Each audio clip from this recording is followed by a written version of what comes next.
Pay request 2 in the amount of $469,053.00. Thank you. Do we have a motion to approve this pay request? Motion to approve. Again. Motion by John, second. I'll second. Second by Chairman, Colleen. comment? Yes, please. The driveway cuts, there's got to be quite a few more of those, correct?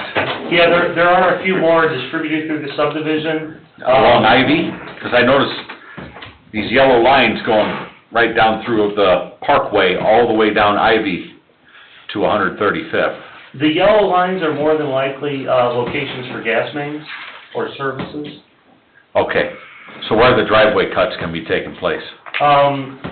In certain locations throughout the subdivision, as they're working, where Well, they need to... The reason I ask is because people are asking me, well, if they cut my driveway and it gets too cold for concrete, how am I going to plow my snow? The contractor and I at Gallon had a conversation about that. They're going to do temporary cold patch through the winter so it's smooth and solid? And solid, and they're able to plow it and use a snow blower on it. And then in the spring, if it's a concrete, they'll come back and replace it with concrete or asphalt.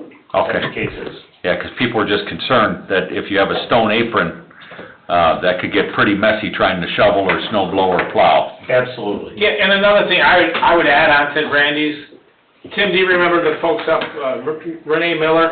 You know, her husband was a concrete man, had a nice apron. We came in, redid the subdivision up by Bob's, and then the apron we put in, it had stone under it, it had sand, and it cracked. And similar to some other subdivisions, so what is our code? Is sand adequate under aprons? The rules state compactable fill, so Okay. it's not, it doesn't specify sand or stone. This time of year, obviously, they're using all stone because of the weather. Gotcha. But there isn't. So all these road projects we've done, where if they've had concrete drives, we've taken it up, we put either or in? Yeah. Sand or Right, stone? yeah, it just has to be compactable material, which sand qualifies for. Obviously, it's just as good as stone unless you're in a hill where it's Right. wash underneath. A Lamika issue. Right, that was just a case of, being downhill for water, but as long as it's just compactable fill, so. Okay, so that we don't. It's called, they call it structural backfill is the name, and then sand qualifies or gravel, so. Gotcha, thank you. I have, the total price of this project was $835,150.25. Then we take off the retention, and then we take that amount previously paid, and that's where we end up with the $469,000 some dollars. And who seconded the motion? I did. Colleen did. Colin did, okay. Another comment that I'll keep on the front burner here is Yeah. this project and other future projects, especially in the older neighborhoods where you have a large amount of trees being removed, a replacement program of some type, I think, is good for the neighborhoods. I'm not a tree hugger, but it's good for the environment. And Chris and I talked today that the state has a program where we could get red cedars, which this town is named after, Yeah. at a very cheap price. And you could do some sort of a partnership program with neighborhoods or residents where, you get these things planted not in the parkways, right? So we have this stuff in people's yards, and it's a manageable program then. So I wanted to keep that front of mind because I think that's a good practice for a community like ours that's kind of built around trees and landscape and things like that. Thank you, Randy. you. Anybody else? Roll call, please. Robert Carnahan? Yes. John Foreman? Yes? Julie Rivera? Yes. Randy Niemeyer? Yes. Colleen Scheeben? Yes. Ralph Miller? Yes. Richard Sharp? Yes, motion carries 7-0. Item 3, Peerless Midwest Professional Service Engagement Contract for consulting and miscellaneous services related to test drilling, and the rate is $145 an hour. Chris, you want to? Yes, so this is an engagement letter which I'm asking for ratification for Peerless Midwest, who did the fracture trace analysis that we are using to locate potential well sites. I need them to coordinate with Sheehy Wells, since they will be the ones doing the drilling, to precisely locate where exactly to drill, so that way, hopefully, we're not missing the mark and doing guesswork off of a photo. And then, yes, the rate is as it is, and it's on an hour basis. Yeah. For Just time and material, basically, or whatever you want to say. Yeah. Correct. Okay.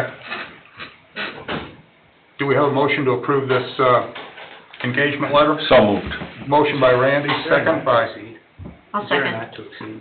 second by No, Julie. Julie. I'm sorry. Thank you, Julie. yeah. Roll call. I do have a question though. Mr. Chairman.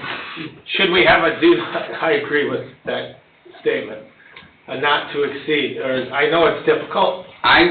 Not to exceed what? Because we haven't really given them a specific project. Yeah, we don't know what that would be. We have, they've been Up engaged to a so certain far. dollar amount, then we One well. stop and we reevaluate? That's what I would think makes sense. That's an open checkbook otherwise. No, I get it, but what project have we approved for them to, One test well on the formerly Kretz farm. have they executed that, have they done the test well yet? No. Do we have a project scope? We do from Sheehy. Okay, so can we tie that scope to not to exceed? I'm sure we could How probably... could we just word it? I would just do a maximum of 20 hours. I mean, they're gonna be out there to locate where you're gonna drill a well. 20 hours per what? Reasonably, that's 3 days. Total? Time to be out there. I mean, or 40 hours, I mean, that puts at least 40 hours puts a week's of work for one guy, half a week for two guys, and if it exceeds that, they gotta come back. I mean, that's a good, I think that will get you enough to get a reasonable start, at least, for sure. I would assume, and if they... I would amend my motion to include a not to exceed 40 hours billed. Thank you, Randy. Super. Julie? I'll second. Okay, thank you. And that's $5,800 for the record, And if they need more, we can Sure. Come come back and authorized. bump it, yep. Okay, very good. Very good. Roll call, Jennifer? Robert Carnahan? Yes. John Foreman? Yes. Julie Rivera? Yes. Randy Neimeyer? Yes. Colleen Scheven? Yes. Ralph Miller? Yes. Richard Sharp? Yes, motion carries 7-0. Item 4, future water capacity needs planning discussion. Chris, do you want to lead us off? Yeah, so this had to do relatively with the same topic that we were just discussing previously. There's a need to provide additional capacity within the water system and quite frankly, extend the water system further. I think Randy and I have discussed this as a kind of standing topic for the utility board, because there's going to be significant commercial interest in the 41 area, and we want to make sure that we're planning appropriately and we're staying ahead of the curve. And that way, when development starts to come towards us, which it will, we will be more than prepared with utilities in that vicinity. So that way we can meet developers' needs and our own residents' needs and not have to compromise either of the two. Makes sense. So really, item number 3 is hopefully part of this. Yeah, Well, but Chris and I, what we discussed was make this a standing item, and the reason is because it keeps an urgency and an attention to it. At the forefront. Because once this stuff starts to happen along this 41 corridor, Right. it's gonna be like a avalanche. Yep. Okay, and if we're 2 years off from that, we're gonna miss opportunities. Yeah. So, it's important that, from a water utility standpoint, that a proactive approach, and even going to that, Neil, is looking at that master plan for the utility, getting in front of this board early next year, updating, and updating with a little bit more of an aggressive outlook. Yeah, it needs to be, yeah. Mr. President, our vigilance now will save us millions, Oh, yeah, literally. Yeah. We'll be ahead of the curve, we won't be in special contracts, we won't be advancing funds. Yep. We'll be ahead of it, as Chris indicated, and that truly is the potential result. yeah, yeah. Thank you, Chris. Thank you, Randy. Thank you, David. Anybody else?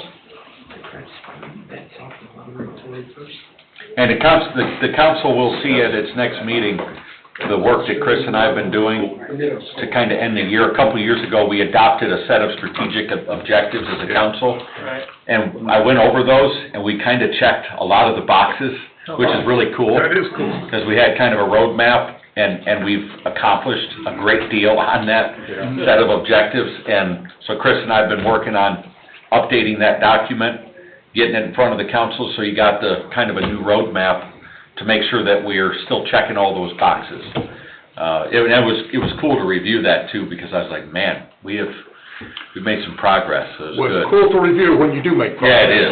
It's better than saying, oh my God, we didn't do Yeah, what anything. were we thinking? Thank you, Randy. No, that's a great idea. Yep. Yeah, thank you. Anybody else? Written report, Jennifer? Board members, I apologize, since we have moved up your board meeting, I did not have my calendar reminder to send you all the expenditure reports. Don't give me that, right? Oh, God, I can that's send it. it all to you. I will send them out tomorrow, because coming up on the council agenda, we have an additional appropriation and we have another transfer We do, resolution. yeah, okay. So the reports won't actually be, what I'll say, true until tomorrow, once I finish those transactions within the ledger system. So I'll email them all out to you tomorrow. And we do need true reports. Yeah, Well, I agree. I don't want to send you something I and then have understand. it change, I understand 24 totally. hours later. Totally understand. Thank you. Consultant report, Beast Engineering, Neil? Thank you, Mr. President. For the sanitary updates, we have West Side Interceptor Project 1, as mentioned at the last meeting. They were scheduled to begin in January, and that's expected. Project 2, as mentioned last month, design's completed, and once we have the final parcels acquired, we will be proceeding with IDEM for permitting on that, and then moving forward with the bidding process. I actually spoke with the IDEM inspector and the permit reviewer this past week, and he's ready to start reviewing Project 2 consistent with what we submitted for Project 1. Very For good. the water update, as you mentioned, you're looking forward in the capacity needs. The Utopia water main project under construction, the tank, they have started work out there this week on the excavation, and will be proceeding on the foundation preparation of that. And the east side water transmission main from Paradise Cove to essentially the southwest corner of Lakeside South. That will begin in January of next year, or late January, early February is what their schedule is. Tim can mention that later, but the upgrades and improvements at Parish Avenue for the tank and the improvements at that site for electric and the pumps, those are proceeding on a staff level. Very good. Thank you. Thank you, Neil. Any questions? Did you convey to everybody else about the park equipment, where the tank's going, that it's gonna move north by, 40 feet? Yeah, I talked with Tim King this past week, and he actually met out there on Monday with the contractor, moved everything out of their way, and staff is going to be including that in their work schedule to reassemble that equipment north of the proposed tank site. And then for additional park equipment, they're going to have to talk to the park board. Correct. Yeah, that's my understanding, Bob. Yeah, we encouraged that the Yes, last, yeah. utility board meeting was to attend some park board meetings when they start that process of the update of the park comp plan. Yes. It's still unfortunate that Lake County wouldn't let us stick that thing a little bit further to the east. I mean, Well, that's crazy. You're right, we tried, It's just crazy. and I went and checked it out this past week, and Yeah, there's It's essentially all no right use there. for the property, it's Yeah. just, it's buckle brush, basically. it's Yeah. exactly Yeah. what it is. it would have been ideal, yep, for sure. would have been. That's a technical term, by the way, buckle brush. Okay, thank you. Is it like, never mind. Brunswick? Yes, comes from Brunswick, Brunswick. Hanover Township word. Okay. We move on to the Director of Operations, Mr. Kubiak. As Neil said, we're working on getting the electric and the pumps upgraded at the Parish Water Tower now. It's like a fine dance trying to get the well motor people and NIPSCO and transformers and whatnot, but we do have the electric services upgraded and ready.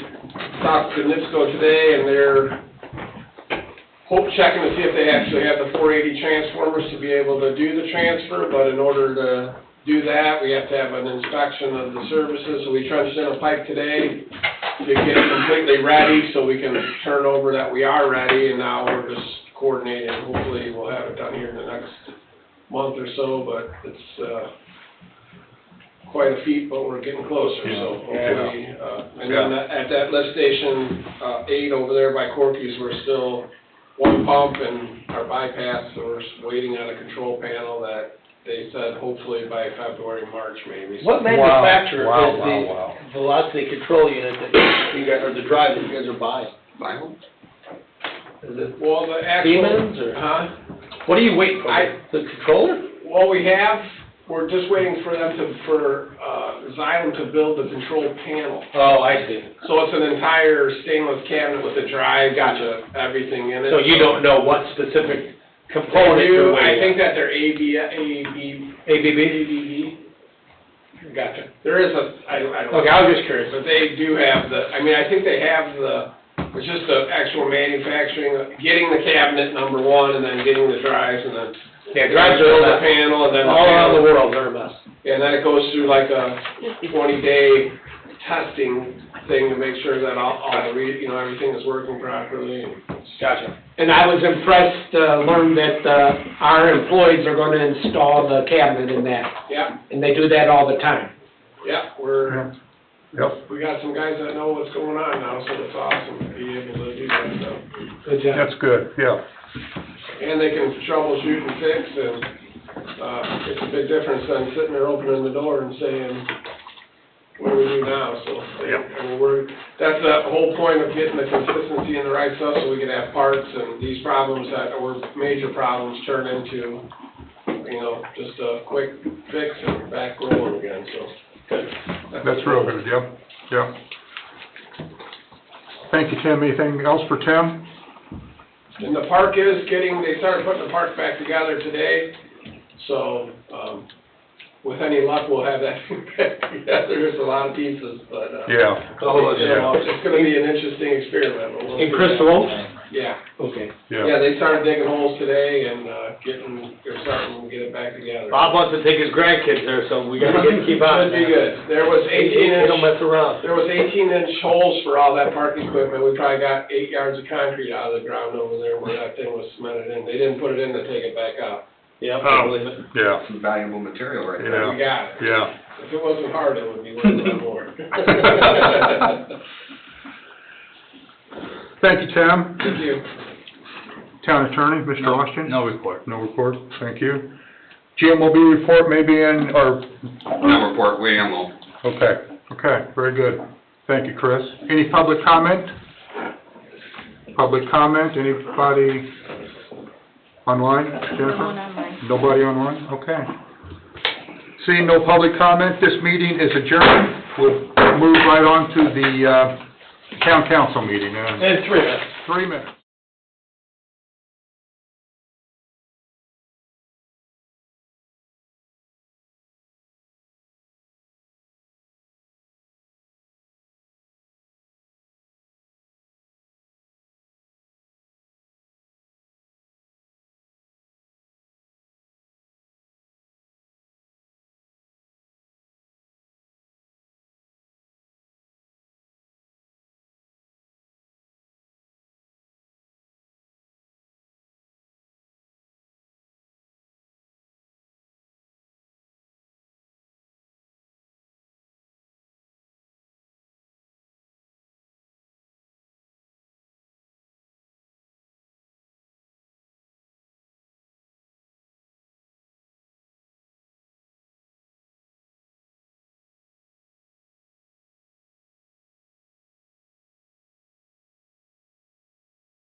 Call this meeting order, the Cedar Lake Town Council public meeting for December 6th, 2022. Start pledge of allegiance, moment of silence.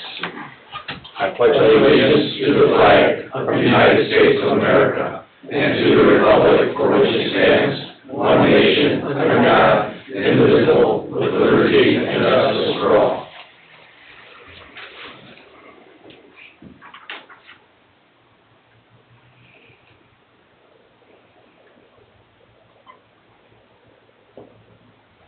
Thank you. Roll call. Robert Carnahan? Here. John Foreman? Present? Julie Rivera? Here. Ralph Miller? Present. Colleen Scheven? Here. Richard Sharp? Here. Randy Neemeyer? Present. I am present. Chris Salata? Present. David Austin? Present. We have a quorum. Start with public hearing. Item 1 is ordinance 1434, Bay Bridge annexation. This was continued from November 15th, 2022. Any updates on legals? The legals are in order. Thank This is a properly continued public hearing. Reading of ordinance 1434 by its title, please. Ordinance number 1434, an ordinance annexing certain contiguous land to the town of Cedar Lake, Lake County, Indiana, and all matters related thereto. Thank you. Reading resolution 1324 by its title, please. Resolution 1324, a resolution of the Town Council of the Town of Cedar Lake, Lake County, Indiana, approving and adopting the fiscal plan of J3 LLC for the annexation of certain real property commonly known as 6001 West 148th Avenue in Lake County, Indiana, and all matters related thereto. Thank you. Any remonstrators for or against? Any remonstrators? Third call. Anything online? No one online. Remonstrators are closed. Council discussion. I'll turn to you, Mr. Salatas. Any updates? I believe the petitioner is, or at least the representative of the petitioner is here today to request a deferral. We received these documents. We're hot off the presses. We have a bit going on. As you mentioned, there's 30 items on the agenda to continue to go over what was just received. Is this consistent, Mr. Kill? That is correct, yes. Thank you. So it would be, if there's a motion be made, would be for a deferral and a continuance. What's the time Of the public hearing, frame for correct? deferral? Yes. Thank you. Yeah. We'll probably need to schedule a meeting with the petitioner. You want to move that to the first meeting in January? That'd be A appropriate. continuance of the public hearing until then? Got a couple holidays in the way. Yeah, that way you guys have some time to work on some details. Okay. So, I would entertain a motion for deferral with a continuance of the public hearing I'd make until the first January meeting. a motion to defer with the continuance of the public hearing to the first meeting in January. Motion by Mr. Foreman, second by Mr. Carnahan. Discussion? Roll call. Robert Carnahan? Yes. John Foreman? Yes? Julie Rivera? Yes. Ralph Miller? Yes. Colleen Scheven? Yes. Richard Sharp? Yes. Randy Neemeyer? Yes, carry 7-0. Thank you, gentlemen.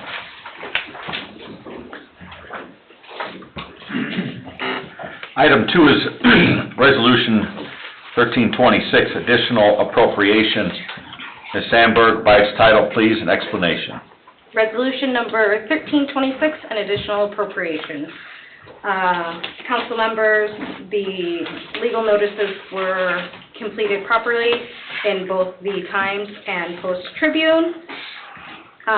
This is for an additional appropriation for the general fund as well as the community, as well as the cumulative capital development fund and the community crossing grant fund. So I'm seeking an additional appropriation of $145,000 within the general fund. That is $35,000 within town council, other services and charges, and that is $110,000 within the fire department personnel services. For the cumulative capital development fund, that's $26,000 in capital outlays, and for the community crossing grant fund, that is $123,300. Thank you. Review of legals. They were noticed in both the Times and the... Remonstrators, for or against? Second call. Third call. Anything online? No one online. Thank you. Town council discussion? Thank you. Is there a motion by the council to approve Resolution 1326 as submitted? Make a motion to approve. Thank you. Motion by Ms. Rivera, is there a second? Second. Second by Ms. Scheven. Discussion? Roll call? Robert Carnahan? Yes. John Foreman? Yes? Julia Rivera? Yes. Ralph Miller? Yes. Colleen Scheven? Yes. Richard Sharp? Yes. Randy Neimeyer? Yes, carries 7-0. We'll move on to public comment on agenda items. Second call, public comment on agenda items. I don't know if my matter is on the agenda, do I just wait? What is your matter, ma'am? I can tell you if it's on the A agenda. development on State Line Road. This body has no jurisdiction over that development. Well, I have a letter here from Mr. Sharpie giving the Lake County notice that they were approved for sewer and water, and we were just made aware of that 2 weeks ago. That letter did not say that. That letter actually says that Cedar Lake recognizes that development as within its territory. It does not approve any sewer or water for the development, but no, that's not on the agenda. Service territory acceptance. Service territory, correct. It doesn't say that service is going to be provided.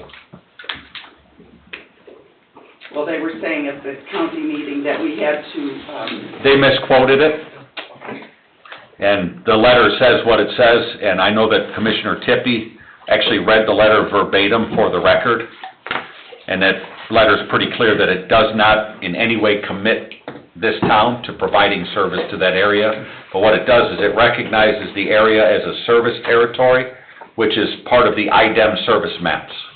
So it's essentially an acknowledgement of our service territory. That's all it was. But any so decisions... just using this as ammo for. Correct. And any decision that's made on that project, though, will be done at the county level. It's an unincorporated project, so Cedar Lake has no jurisdiction over the development of it, over the approvals, any of it. Okay, but it's not on the agenda, so. Correct, but I didn't want you to sit around for 30 agenda items with a question like that I could answer really quickly. I'm addicted to it, and I just found Understood. out about the letter, so. Yeah, understood. Randy, would you get name and address, please? Could I get your name and address for the record real quick? Thank you. Yeah, where do I do that? Just tell us and we'll record it. I'm Jean Quaid at 13161 State Line Road. Thank you, Gene, I appreciate it. Thank you. And please stay tuned to the county meetings because this stuff will be coming in front of the County Plan Commission and the County Council. Thank you very much. Whatever you want to do. Any other public comment on agenda items? Anything online, Jen? No hands are raised. Thank you. Our consent agenda is the minutes of the November 2nd and November 15th, 2022 meetings.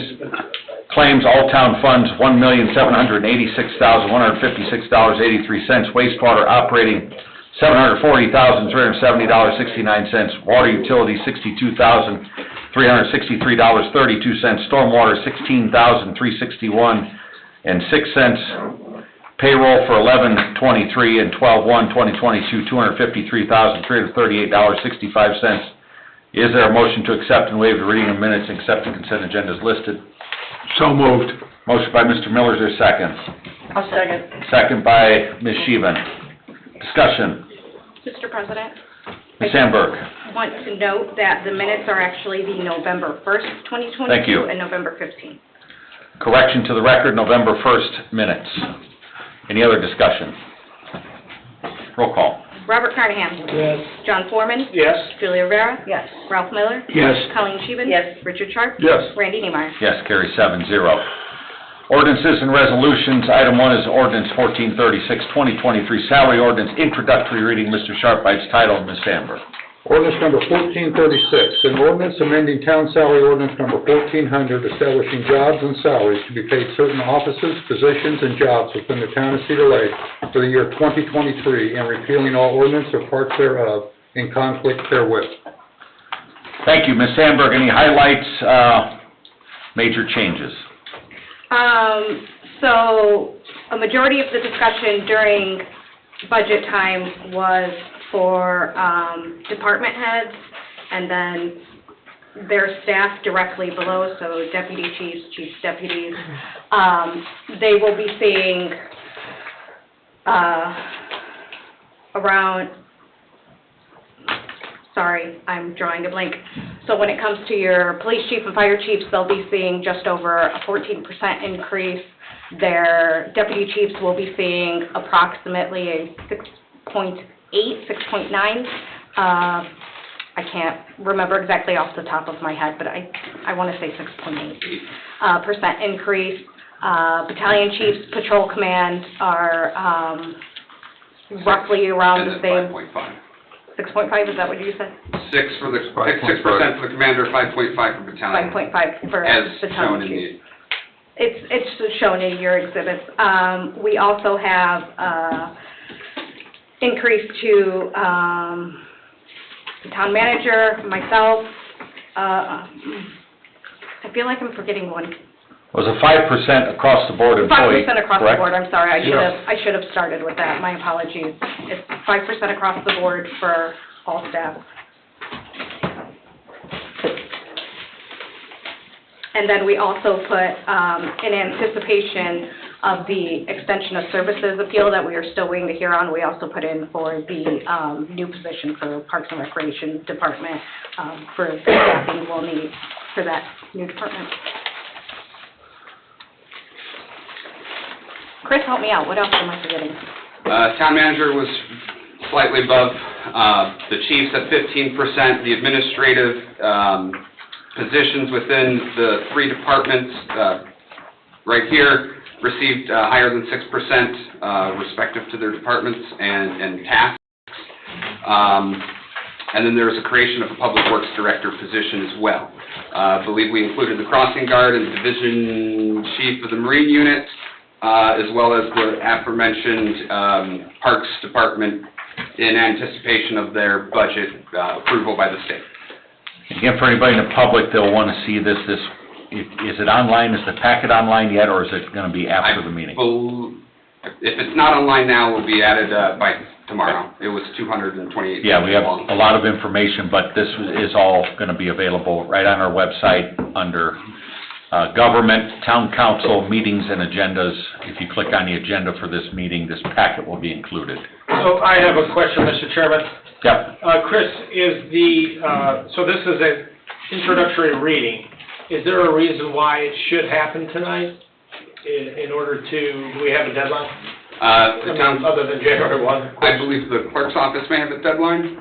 So long as we adopt it by your next meeting on the Yeah. 20th, it must be adopted before then, or else, myself and, Or so salaries revert back to the current ordinance. yeah. Got it.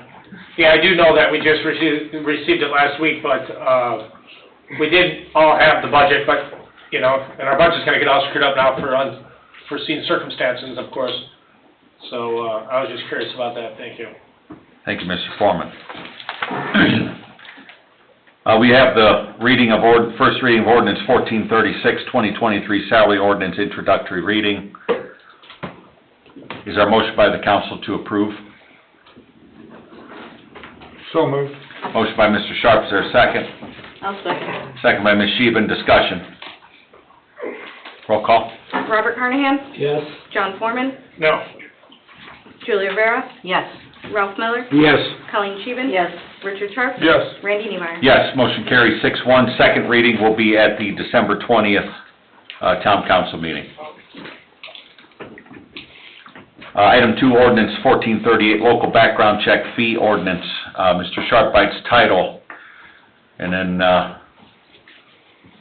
Salatas No, or that's Mr. Fisher. Chief Fisher. Ordinance number 1438, an ordinance establishing fees and charges to be collected for local background check services provided by the Town Metropolitan Police Department, repealing all ordinances and town code provisions or portions thereof in conflict herewith, and all matters related thereto. Thank you. Chief. Council, Mr. President, so we do these background checks for people quite frequently, local background checks so that they can get approved for certain state or sometimes federal positions. And this just gives us a fee to attach to it for the paperwork that we have to complete. Question. Yeah. People that apply for positions within the town, do they have to pay the $10? No. No, okay. Is this the same thing for if I want to coach a Little League or football or something? It's similar. Yeah, similar, it's local, it's, going through our local. General criminal Because we can't run a background criminal check. history on them, it's illegal. Oh, I see, so this is just for more of a Yeah. criminal? Yeah, well, it's local only. Gotcha. It doesn't seem like enough money, chief. It's $10. not that much paperwork, and it might be stipulated in statute as to what we can charge. It is, there's statutory limitations. We built the ordinance around that. Okay. Thank you. You've heard ordinance 1438, read by its title and explanation. Is there a motion to approve? I'll make the motion to approve. Motion by Mr. Miller, is there a second? I'll second. Second by Ms. Sheben, discussion. Roll call. Robert Carnahan? Yes. John Foreman? Yes. Julie Rivera? Yes. Ralph Miller? Yes. Colleen Scheeben? Yes. Richard Sharp? Yes. Randy Neiman? Yes, carry 7-0. Is there a motion to suspend the rules? So moved. Motion by Mr. Foreman, is there a second? I'll second. Second by Mr. Miller, discussion. Roll call. Robert Carnahan? Yes. John Foreman? Yes. Julie Rivera? Yes. Ralph Miller? Yes. Colleen Scheeben? Yes. Richard Sharp? Yes. Randy Neiman? Yes, carry 7-0. Second reading of ordinance 1438 by its title, please, Mr. Sharp. Ordinance number 1438, an ordinance establishing fees and charges to be collected for the local background check services provided by the Town Metropolitan Police Department, repealing all ordinances and town code provisions or portions thereof in conflict herewith, and all matters related thereto. Thank you. You've heard the second reading of ordinance 1438. Is there a motion to adopt? I'll make the motion. Motion by Mr. Miller, is there a second? I'll second. Second by Ms. Sheben, discussion. Roll call. Robert Carnahan? Yes. John Foreman? Yes. Julie Rivera? Yes. Ralph Miller? Yes. Colleen Scheeben? Yes. Richard Sharp? Yes. Randy Neiman? Yes, carry 7-0. Item 3 is ordinance 1439, 2022 salary ordinance amendment. Mr. Sharp, by its title, please. Ordinance number 1439, an ordinance amending town salary ordinance number 1400, establishing jobs and salaries to be paid certain offices, positions, and jobs within the town of Cedar Lake for the calendar year 2022, and repealing all ordinances or parts thereof in conflict therewith. Ms. Sandberg. Council, this is for an amendment to the current year salary ordinance to provide for, at your direction, the year 2022 special bonus compensation, for lack of a better term, what I'm titling it. This is in recognition of the period for the year that we went without a planning director, and the town manager took on the role of planning director as well as his town managerial duties. So this is for a gross amount of $10,000 payable on the next pay period, which is a pay date of December 22nd. Thank you. A motion by the council to approve the first reading of ordinance 1439. I'll make the motion to approve. Motion by Ms. Sheben, is there a second? Second. Second by Mr. Sharp, discussion. Roll call. Robert Carnahan? Yes. John Foreman? Yes. Julie Rivera? Yes. Ralph Miller? Yes. Colleen Scheeben? Yes. Richard Sharp? Yes. Randy Neiman? Yes, carry 7-0. Is there a motion to suspend the rules? I'll make the motion to suspend the rules. Thank you. Motion by Mr. Miller, is there a second? I'll second. Second by Ms. Rivera, discussion. Roll call. Robert Carnahan? Yes. John Foreman? Yes. Julie Rivera? Yes. Ralph Miller? Yes. Colleen Scheeben? Yes. Richard Sharp? Yes. Randy Neiman? Yes, carry 7-0. Second reading of ordinance 1439 by its title, please, Mr. Sharp. Ordinance number 1439, an ordinance amending town salary ordinance number 1400, establishing jobs and salaries to be paid certain offices, positions, and jobs within the town of Cedar Lake for the calendar year 2022, and repealing all ordinances or parts thereof in conflict therewith. Thank you. Second reading of ordinance 1439, is there a motion to adopt? I'll make the motion to adopt. Thank you. Motion by Mr. Miller, is there a second? I'll second. Second by Ms. Sheben, discussion. Roll call. Robert Carnahan? Yes. John Foreman? Yes. Julie Rivera? Yes. Ralph Miller? Yes. Colleen Scheeben? Yes. Richard Sharp? Yes. Randy Neiman? Yes, carry 7-0. Thank you, Chris, for stepping in and doing the extra work. Appreciate it. Item 4 is ordinance number 1440, salary ordinance amendment, new job description for Fire Department Division Chief of the Marine Unit. Mr. Sharp, by its title, please. Is it on there, Randy? No, I don't. I don't see it. I don't see anything. Council, this item is not ready. Thank you. Is there a motion by the council to defer? So moved. Motion by Mr. Carnahan, is there a second? I'll second. Second by Ms. Rivera, discussion. Roll call. Robert Carnahan? Yes. John Foreman? Yes. Julia Rivera? Yes. Ralph Miller? Yes. Colleen Scheven? Yes. Richard Sharp? Yes. Randy Neiman? Yes, carry 7-0. What's not ready about it? The ordinance form itself has not been typed up yet, but also the updates to the job description itself have not been completed. You got a brand new job description came with it. Yes, but there are some items that need to be updated on that job description. Well, that would've been nice to know before tonight's meeting. Mr. It's not gonna be Wilkie, dead, I we're gonna have, bring it back. Say what? It's not dead forever. Nobody ever told me there needed to be updates. Nobody. Huh. When you create a new job, does there need to be like an SOP for it, a job description, anything like that? A job description, that's what I was told. I created a job description, turned it in, and haven't heard anything other than it was gonna be put on the agenda. That's all I heard. you and I spoke on the phone. We Yes, did discuss it. We did discuss it, and it was ready to go. I was never stated that it was ready to go. You had said you been- were putting it on the agenda. I never told you I was putting it on the agenda. Then I how did it told- get on the agenda? I placed it there. Okay, so if it wasn't ready, then why didn't you tell me it wasn't ready? I didn't understand what, It's gonna have to come back before us, that's what it amounted to, because we didn't have apparently the job description or the you didn't, there's no SOP for it, there's a job description. That's all there is. Is there a purpose for this position? Is there a particular goal you're reaching with this position? Of course, to have a manager, chief in charge of the Marine unit, yes. What does the Marine unit do? Dive operations, water rescue, water response, And how is it currently managed?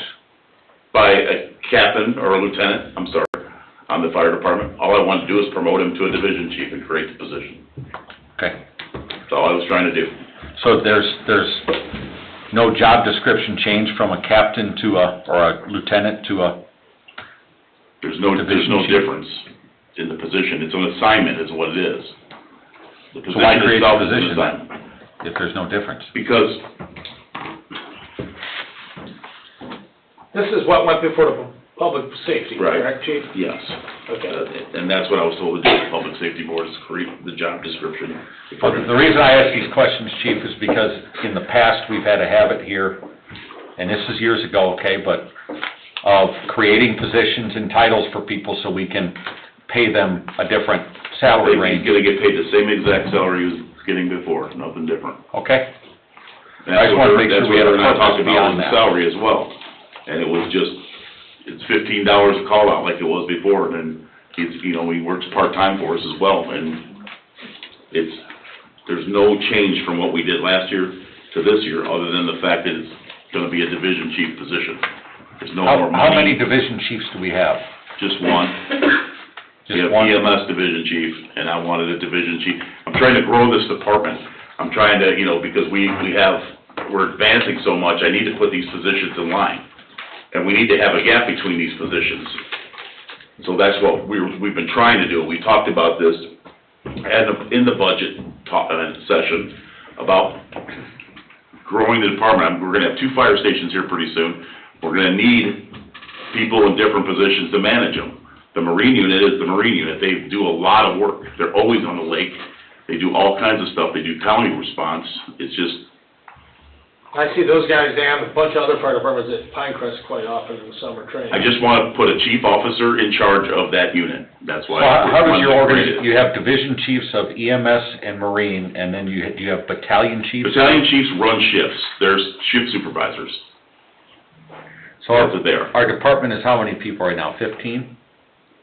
40, Full-time, 14. including you, 15? Mm-hmm. Okay. And Tony is, the person that's gonna hold this is actually, POC.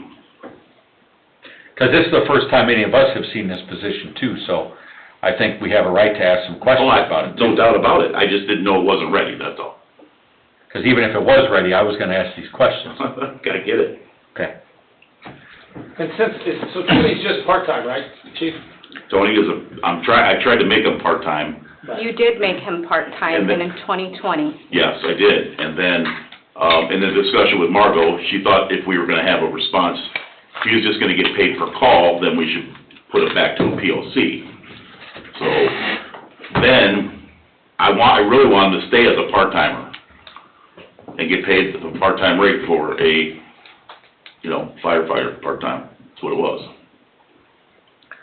And Jed and I did have this discussion, but I did not know, when I saw it on the agenda, I thought it was ready. I'm sorry. I Yeah, thought it was ready. to me, Chief, so you went to the Board of Safety first. I feel like the cart was in front of the horse, maybe. Should we have first said this, or? No, I did explicitly tell the fire chief, that it would be appropriate to get a favorable recommendation from the Board of Safety, since it is their jurisdiction. Right. Which would then go to the town council. Do we have that favorable recommendation on the record? We do. That's, There should be a letter that was supposed to accompany it. My office has not not get a received the letter. letter. okay. Well, let's get the record clear on this, because it sounds like there's just some confusion, Yeah, I think so. and get this ready for the next meeting, so it can be considered. So Chris, maybe try to track down a letter, the letter. I'll get it taken care of tomorrow. And whatever the job description is, let's get that circulated, so we all kind of know the purpose. Will do. Okay, we have, that was a deferral. Next item is Resolution 1321, resolution authorizing award of BOT Build Operate Transfer. Mr. Sharpbite's title, please. Resolution number 1321, a resolution of the Town Council of the Town of Cedar Lake, Lake County, Indiana, awarding a build, operate, transfer, BOT agreement with respect to the Police Department project and Fire Department project for the town, and approving and authorizing execution of the BOT agreement. Mr. Austin? This is the step taken to commence our projects for the police and fire station facilities that are planned to be built. The financing is build, operate, transfer. Agreement has been presented by the vendor, Mart's GM Development LLC specifically. You have that before you tonight. It's in near final form, but it is accompanied by a separate item on your agenda tonight. It includes the budget guarantee from GM Development LLC on the pricing. This document for each of the projects needs to be approved or authorized to be approved with the final fill in the blanks, complete the thoughts, that type of thing. Detail the project a bit more than the development construction manager did, and finalize it. But you do have in front of you project budget certificates also, which I just referenced, separate amounts for the two projects. The fire project budget certificate is guaranteed minimum or maximum price of $9,981,339. $9,981,339.50. Thank you. The second for the police facility is $5,593,660.50. So a couple of actions are needed tonight. First would be to approve the entry into the agreement for each of the projects. Two would be the acknowledgement and acceptance of the project budget certificate, separate certificates issued by GM Development LLC, and make record of that in this proceeding tonight. Dave, just so we get all on the same page, item 16 on our agenda on the new business is the GM Build, Operate, Transfer Agreements for Police Department, item A, Fire Department, item B. What we're considering here is the fiscal resolution, correct? That's right. So the pertinent information is what you made of record of the maximum prices for both for the fire department portion and the police department portion, correct? Guaranteed maximum price. Guaranteed maximum price. So please, Jen, if we could make note in the record of what the town attorney had stated in those guaranteed maximum prices, And please have that part of the record verbatim for the minutes. Yes, sir. So also, Mr. Chairman, so then the budget and certificate, is that tagged on then with the second item, item number 16? Or this first item? Be the first item because it's part of the fiscal resolution. Okay. This document is essential to the financing that accompanies the approvals that you have all made, and will be relied upon by the underwriter in marketing the sale of the bonds to be issued and the funds that are to be derived. So these two documents are critical documents, as we've been reminded, Chris and I, over the past 36 hours. Very good. So, we've heard the reading of Resolution 1321, explanation made by the town attorney with citations of record. Is there a motion to approve Resolution 1321 inclusive of the record made by the town attorney? I make a motion to approve Resolution 1321 with the items that are included by the town attorney. Thank you. Motion by Mr. Sharp. Is there a second? I'll second. Second by Ms. Rivera. Discussion. Yeah, just for the public's sake, this ended up becoming two projects. Chiefs, I know you guys wanted to be one happy family together and share the same exact facility, but due to the fact of the lay of the land, but also I always felt as though if a prisoner in the police department took off running for whatever reason, they couldn't go in through another department. So I almost felt like this was a safer alternative. Also, the mechanicals from a multi-zone, I'm not a big fan of that kind of stuff in buildings, especially with the elevation. I just felt like this was a better alternative. So that's my 2 cents. And the elevation was 6 feet from Pretty big. the fire department to the 10. police. 10? 10. Oh, I thought you told me 6. In that 40-foot strip of land, we're making a 6 feet in elevation change. Okay. And then, the fire engines will pull out into 60 feet on the apron, and then they'll have a view of getting onto the street. Correct. Okay. Mr. President? Mr. Austin. The further significance of your actions tonight will be that the pricing and placement of financing by our underwriter, Baird, will occur within this next week, that documentation to close the financing transactions will occur next week, and that on or before December 22nd, which is a day or two after your next and last meeting of the year, financing should be completed. That's the time schedule we've been working on and working against, and that's why it's in front of you in this fashion. Thank you. Time. Thank you. Any other discussion? Roll call. Robert Carnahan? Yes? John Foreman? Yes. Julia Rivera? Yes. Ralph Miller? Yes. Colleen Scheven? Yes. Richard Sharp? Yes. Randy Neimeyer? Yes, carries 7-0. Mr. President, Mr. Austin. with the approval that you just made, may I also suggest a motion be solicited from your council to authorize the town council president and/or town manager and the clerk treasurer to execute any and all documents related to what you just approved and to and through the financing. Would it be appropriate to authorize just the town manager and clerk treasurer attest, because we're in a transition, and that way we're consistent with the signatures?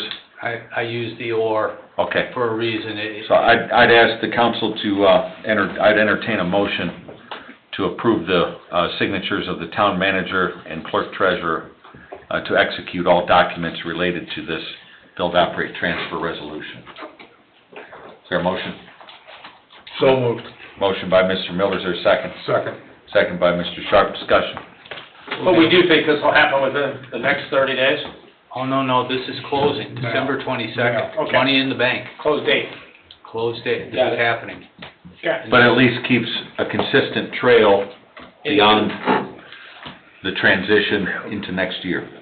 And the speed of this transaction is significant, and Right. we'll be running around looking for people to talk to and visit with and review documents and execute documents related to the closing. You bet. We have a motion and second. Any other discussion? Roll call. Robert Carnahan? Yes. John Foreman? Yes. Julie Rivera? Yes. Ralph Miller? Yes. Colleen Scheven? Yes. Richard Sharp? Yes. Randy Neemeyer? Yes, carries 7-0. Thank you. Thank you. Item 6 is transfer resolution. By its title only, please, Mr. Sharp. Resolution 1328, a resolution authorizing appropriation transfers by the clerk treasurer for the following funds during budget year 2022. Ms. Sandberg.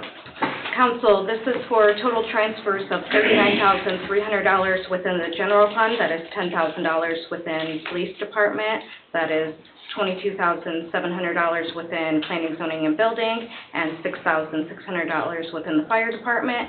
It is also inclusive of total transfers of $12,000 within the local road and street fund. Thank you.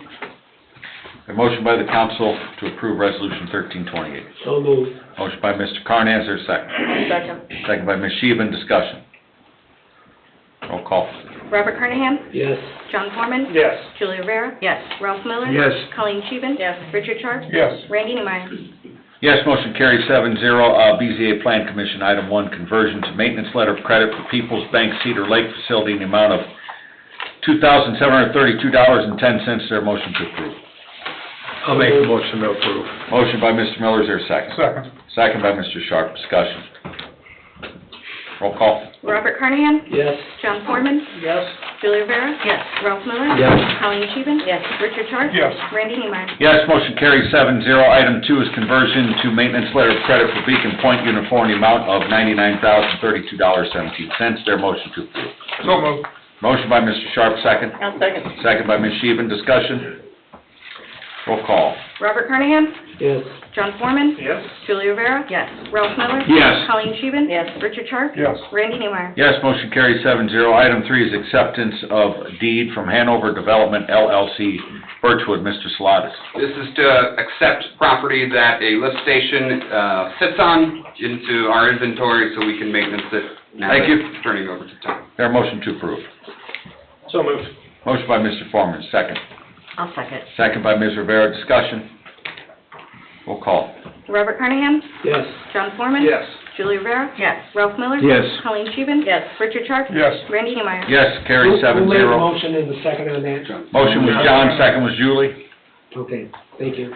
New business, final pay request from Christopher Burke Engineering for fencing projects. Item A, Kiwanis Dog Park, $3,701. Item B is town grounds, $60,581. Item C is municipal water well sites, $50,874 for a total of $115,156. Their motion to approve. So moved. Motion by Mr. Sharp, is there a second? I'll second. Second by Ms. Sheehan, discussion. Best looking fence of any town around. Yep. Town hall. You finally got your wish, John. Yep. No, just the kind that tear it apart to build a fire station. We'll be gentle with it. Save it. Oh, we have it on the backside though. Recycle. Any other discussion? Linear footage should be same. No, sir. Okay, roll call vote. Robert Carnahan? Yes. John Foreman? Yes. Julie Rivera? Yes. Ralph Miller? Yes. Colleen Scheven? Yes. Richard Sharp? Yes. Randy Neemeyer? Yes, carries 7-0. Item 2 is change order from Christopher Burke Engineering for Reith Riley for the 133rd Avenue project, a decrease of $24,777.66 for a new total in the amount of $278,841.34. Their motion to approve. So moved. Motion by Mr. Carnahan, is there a second? Second. Second by Mr. Foreman, discussion. Don't hear that much. Nope. You'll hear a lot That's tonight. what I'll say. We won't argue, let's get it done. Roll call, please. Robert Carnahan? Yes. John Foreman? Yes. Julie Rivera? Yes. Ralph Miller? Yes. Colleen Scheven? Yes. Richard Sharp? Yes. Randy Neemeyer? Yes, carried 7-0. So now the final pay request from Christopher Burke for Reith Riley for the 133rd Avenue project in the amount of $278,841.34. Is there a motion? So moved. Motion is to approve, Mr. Carnahan? Yes. Thank you. Motion by Mr. Carnahan. Second. Second by Mr. Foreman. Discussion. Roll call. Robert Carnahan? Yes. John Foreman? Yes. Julie Rivera? Yes. Ralph Miller? Yes. Colleen Scheven? Yes. Richard Sharp? Yes. Randy Neemeyer? Yes, carries 7-0. Item 4 is pay request number 3 from Christopher Burke Engineering for Dyer Construction Company Incorporated for the sediment dewatering facility project in the amount of $651,214.64. Mr. President, if I could make one clarification, this is pay Thank you. request number 4. Pay request 4, please let the record show. So motion by the council to approve. Motion by Ms. Sheehan, is there a second? Second. Second by Mr. Sharp, discussion. I do have a question. Chris, is this the last This from is- Dyer? This is not. There's $170,000 in retainage we're holding. We are waiting for, I believe we're waiting for as-built from Dyer Construction on the SDF site. Any other discussion? Roll call. Robert Carnahan? Yes. John Foreman? Yes. Julie Rivera? Yes. Ralph Miller? Yes. Colleen Scheven? Yes. Richard Sharp? Yes. Randy Neemeyer? Yes, carries 7-0. Item 5 is change order from Christopher Burke Engineering for Parish Avenue roadway project to Milestone with a decrease in the contract price amount prior to this change order in the amount of $4,685.24 for a total contract price of $1,559,538.39. Their motion to So approve. moved. Motion by Mr. Carnan, is there a second? I'll second. Second by Ms. Rivera, discussion. Roll call. Robert Carnahan? Yes. John Foreman? Yes. Julie Rivera? Yes. Ralph Miller? Yes. Colleen Scheven? Yes. Richard Sharp? Yes. Randy Neemeyer? Yes, carries 7-0. Item 6 is a final pay request from Christopher Burke Engineering for Parish Avenue roadway project to Milestone in the amount of $155,953.84. There a motion to approve. So moved. Motion by Mr. Carnan, is there a second? I'll second. Second by Ms. Rivera, discussion. Roll call. Robert Carnahan? Yes. John Foreman?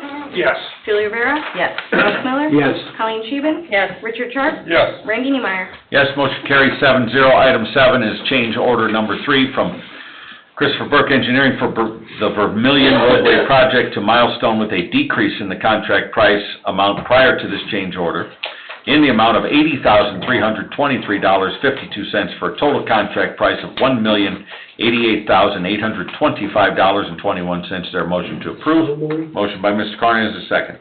I'll second. Second by Ms. Rivera. Discussion.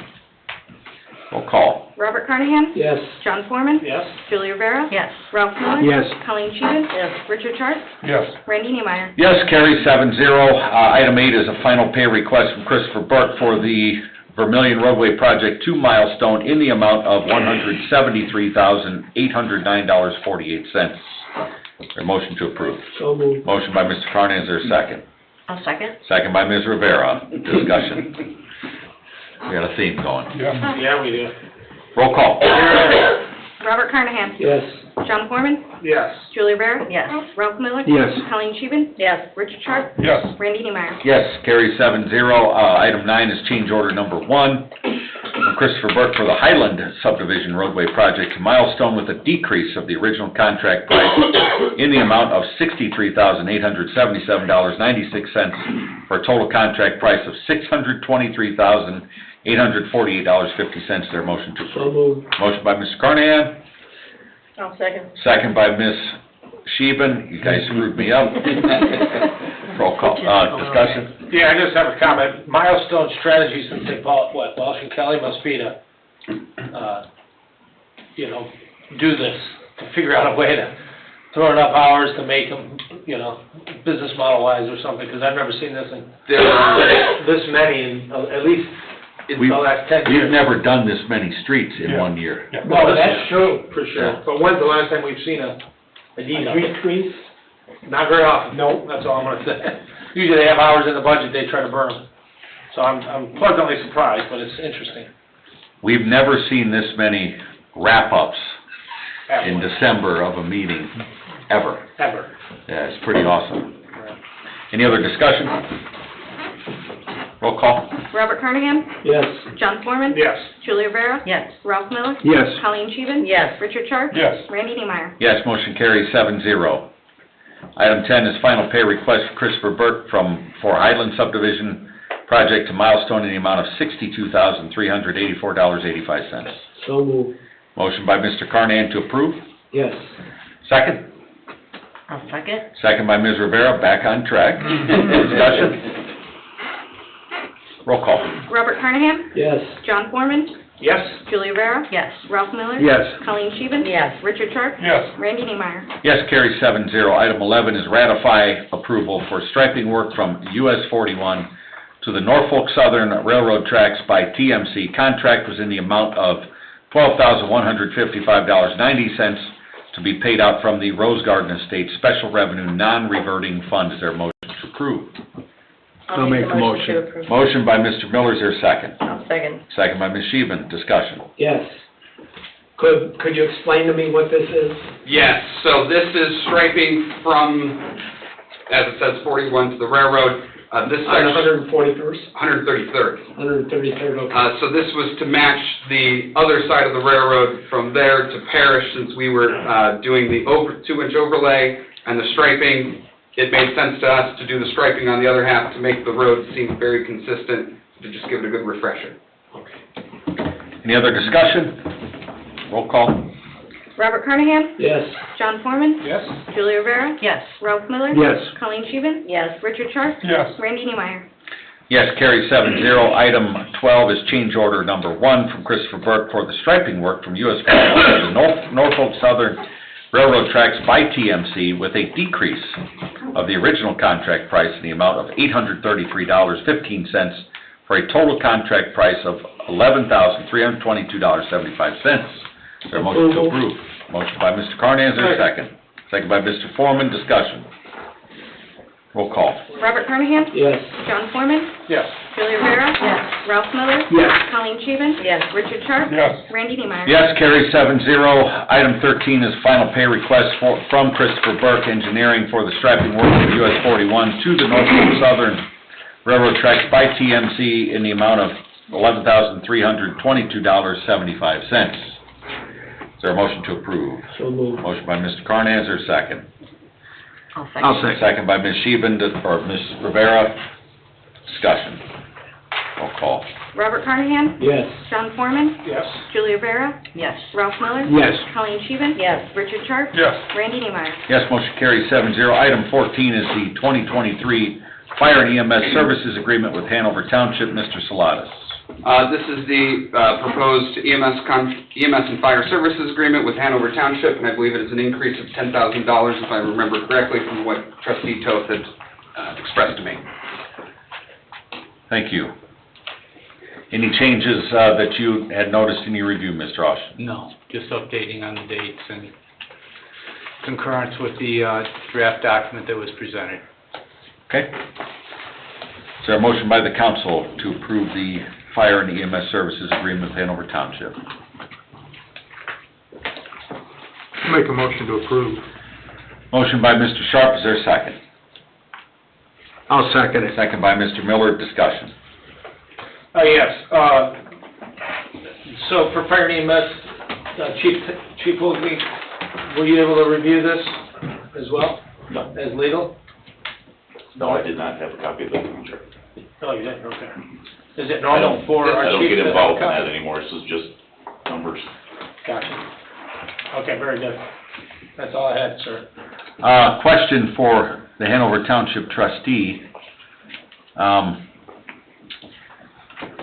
Have you guys, one of the things we've been doing here, Kevin, is consistently having our financial advisor really review what we have available within the levy to grow our budgets and be able to support the services, because like with the fire service, the first year the town took it over, I think that the total budget between the town and township was somewhere around $700,000, I seem to remember. That sounds about right. And since then, the budget has increased to about, what is it gonna be, 1.7 million?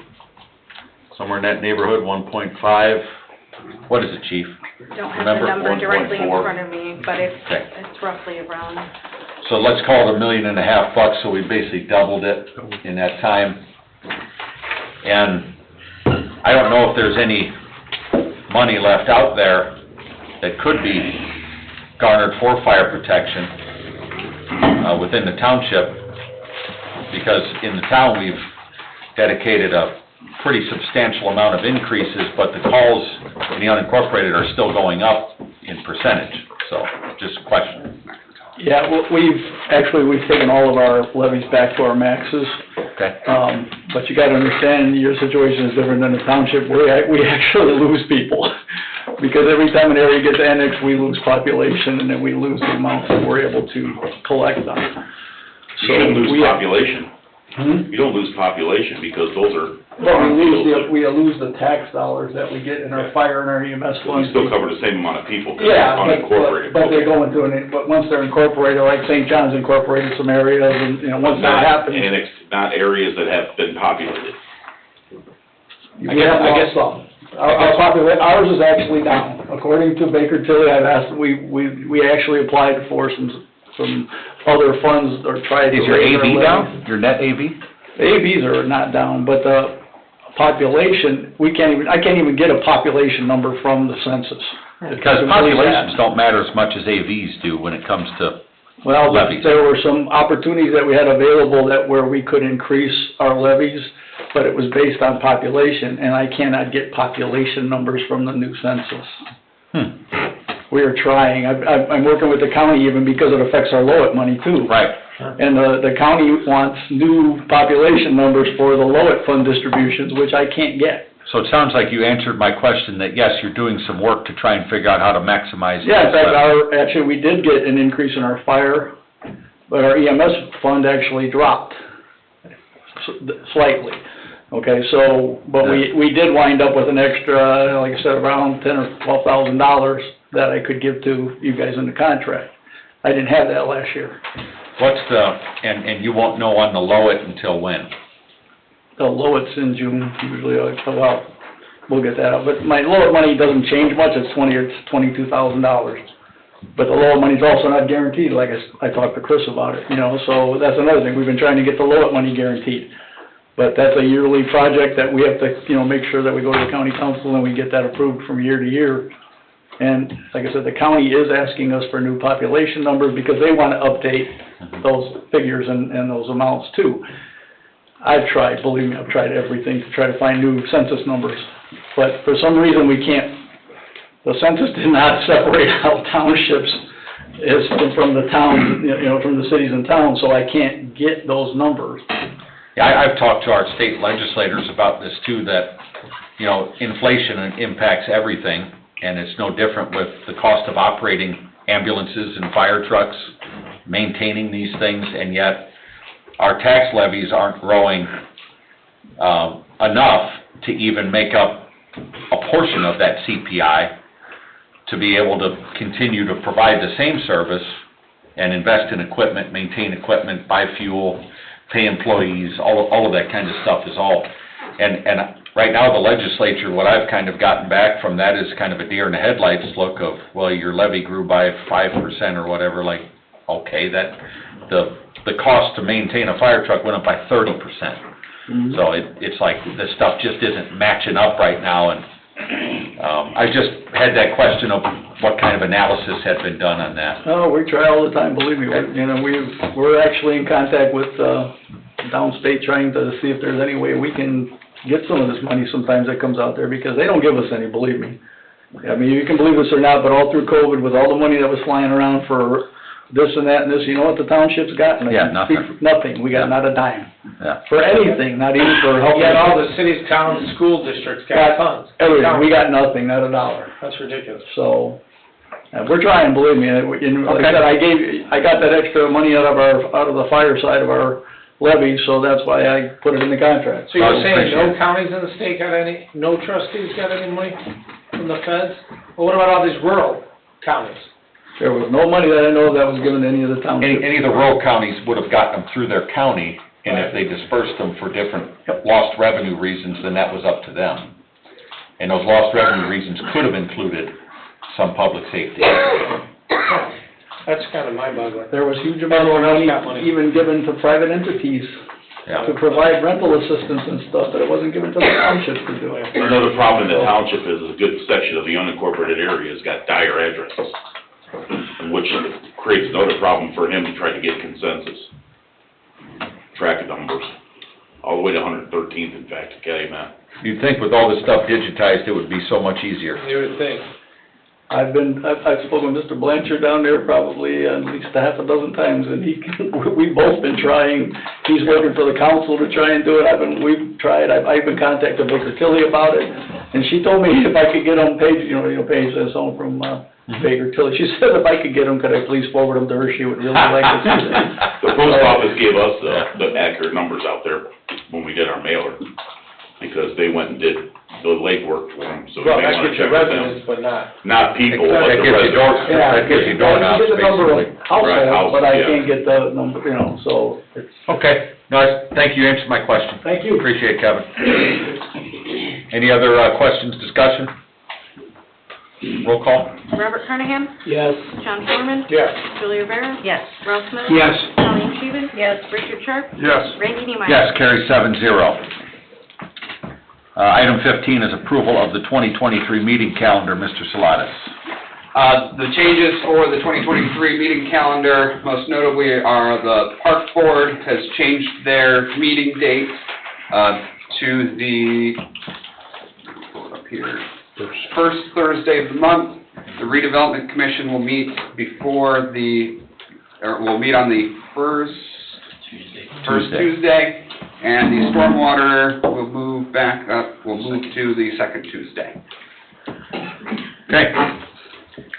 A motion by the council to approve. So moved. Motion by Mr. Sharp, second. Second. Second by Mr. Miller, discussion. Yes, the storm board will also meet at 6:00 now instead of 6:30. Correct. They voted on that at their last meeting. Thank you And for there's the no meeting clarification. in December. Correct. Any other discussion? Roll call? Robert Carnahan? Yes. John Foreman? Yes. Julia Rivera? Yes. Ralph Miller? Yes. Colleen Scheven? Yes. Richard Sharp? Yes. Randy Neemeyer? Yes, carries 7-0. Now, to item 16 is the GM Build, Operate, Transfer Agreements. A is the Police Department, B, Fire Department. Mr. Austin? I've summarized everything already. These are the separate agreements for the project to be built. So please, council, in your motion, if the motion is a motion in the affirmative, include in the motion that for item A, Police Department, item B, Fire Department. Is there a motion by the council to approve? I'll make a motion to approve both item A and item B. Thank you. Is there a second? I'll second. Second by Ms. Sheben. Discussion. Yeah, so approved for the, Agreement. GM Development, Build, Operate, Transfer, right? Correct. Okay. Yeah, this is the contracting part. We did the financial part earlier. 10-4. Any other discussion? Roll call. Robert Carnahan? Yes. John Foreman? Yes. Julia Rivera? Yes. Ralph Miller? Yes. Colleen Scheven? Yes. Richard Sharp? Yes. Randy Neemeyer? Yes, carries 7-0. Item 17 is Baird Professional Services Agreement, Bond Matters. Mr. Austin. These are the underwriters that are going to locate, negotiate, and complete the financing for the two projects you checked off on tonight. And the number that they're going after in a bond, to be lease rental bond, Series 2022 A and B, $16 million. Correct. Is there a motion by the council to approve the Baird Financial Professional Services Agreement on bond matters? I make a motion to approve the Baird Professional Services Agreement. Thank you. Motion by Mr. Sharp. Is there a second? I'll second. Second by Mr. Miller. Discussion. Roll call. Robert Carnahan? Yes. John Foreman? Yes. Julia Rivera? Yes. Ralph Miller? Yes. Colleen Scheven? Yes. Richard Sharp? Yes. Randy Neemeyer? Yes, carries 7-0. Reports Town Council. Mr. Carnahan. The chamber had 150 trees. There's a couple that didn't get decorated, but they paid for the trees. And January 8th is when they need everything taken off. The street department cannot recycle a tree with decorations. Thank you. Council reports. Mr. Foreman. I just was gonna ask, Chief, Bill and Chief Todd, if you guys are gonna be sad, when that new building's built, and miss this place, and not spend as much time on the west side in that older building, or not. I'm on this side anyway, so There you it's just going up the hill. I love my fire station. And also, Chief Wilkening, I think what we ought to do is have a nice bonfire somewhere with all these Christmas trees with a boat. We used to do that, That'd but be pretty cool. they still started do to it. recycle. Are you gonna bring fireworks too? They still do Why that? not? Yeah. Why not? That's what we need. That's all I have. Any other council reports? I've got, Chris, on our, streetlights that we've been working on, should we bring a report back, maybe the beginning of next year about how we're moving along with that? Yeah, I could give a report on that. Our engineer has requested NIPSCO install the 13 that do not need telephone poles or any additional cost to the town outside of, NIPSCO will install them since the poles and transformers are there and there's no setup cost. The ones that are similar to that are have already been approved by NIPSCO and moving forward. Oh, okay. Ken's been notified about that, so yeah, we can make that discussion next year when we talk about the lights that need poles. Good, very good, very good. Council reports? I just have one that, it's kind of summarized it a little bit in these, going through all these pay request orders. This is one of a kind. I mean, my first year on the council in 2011, and I see Yvonne and Sharon out there, they kind of led the charge of our first kind of road paving efforts at redoing some of these neighborhoods, and that momentum has continued to this year where, man, we put a lot of asphalt, a lot of stone down underneath the asphalt, good amount of stormwater work, some neighborhood reconstructions. So very productive year. I think I kind of measure success year by year on what our productivity is and maintaining our community. But the 4 years prior to your first term, we were also already attacking Right, the planning stages. the Yep. roads and Cedar Point Park and so on and so forth. But it was, I see the two ladies out there, and they kind of led that charge. They were trumpeting that stuff, and the council really put a focus on it, and that focus has continued, so. Well, the biggest thing is we did it right. You can't continue to put asphalt on bad soil. Yeah. It just cracks. No, Which is and apparent when next year, trucks we have targeted the start of, those, streets up there that kind of look like the surface of the moon, up off 141st, the We're spending a lot of money though to do subdivision it. there, that needs a lot of stormwater work and, road beds done, the subgrade, and so it's exciting to have a meeting like this where we check so many of those boxes, so, congrats to everyone, and, thanks to the taxpayers of the community for continued loyalty and paying your bills, so, it's appreciated. And we did get crack sealing equipment that Tim utilizes to try and maintain And the roads so we don't have to. Have you replace seen that crack sealing equipment? They actually put your name on the seat, it says Bob Carnahan. I'm gonna have them sign it. Well, I wanted it because I didn't want us to have to keep putting money into redoing streets Yeah. as quick as we had in the past. That Vermillion project, if you haven't driven that road and compare to what it was, what an incredible difference. My goodness. Tough to call a road beautiful, but. Yeah. It is, it's actually a beautiful road, like the landscape of it, the hills, the trees, it's gorgeous, but that was my reports. Town attorney, No report. clerk treasurer. Council, the DLGF has reviewed our 3-year growth appeal for an excess levy. We appealed for an excess levy in the amount of $164,064. I received notice yesterday that the DLGF has approved our appeal, but they have modified it to the amount of $155,976. The separate appeal we made for the extension of services will be handled under a separate order, and as of today, I have not received any notice from them on that appeal. Thank you. Also, we received notice this morning, I believe I originally told you guys 2 meetings ago, that our Anthem renewal for our medical was 0%. We had received an offer from United Healthcare, but it really wasn't what Anthem was, but we still used that to go back to Anthem to see if they could do anything, and they will actually be reducing our rate by 5%. Great. All right. It's amazing what you can do. A lot of decrease. So Jen, the lesson on the DLGF is, if you want 164, ask for 169, because we're gonna knock 5 Gs out. They have Food for their, thought. they have their, calculation, and even though we had our financial consultant do his calculation, DLGF, their calculation somehow always comes up just ever so slightly lower than what we come up with. Gotcha. That's all I have for this evening. Town manager? Mr. President, Yep. that report is validation that having the right consultants and having good consultants, and the financial advisor in this instance, working with Jennifer and her team, pays off. Town manager? We also received notice that our CCMG 2022-2 applications for crack sealing and an HMA overlay for 137th was approved and awarded for $79,550. More work to do. More work to do. All right. What was that, Community Cross? Community Crossroads Grant, we applied for the second round in this year, which will be done next year. Gotcha.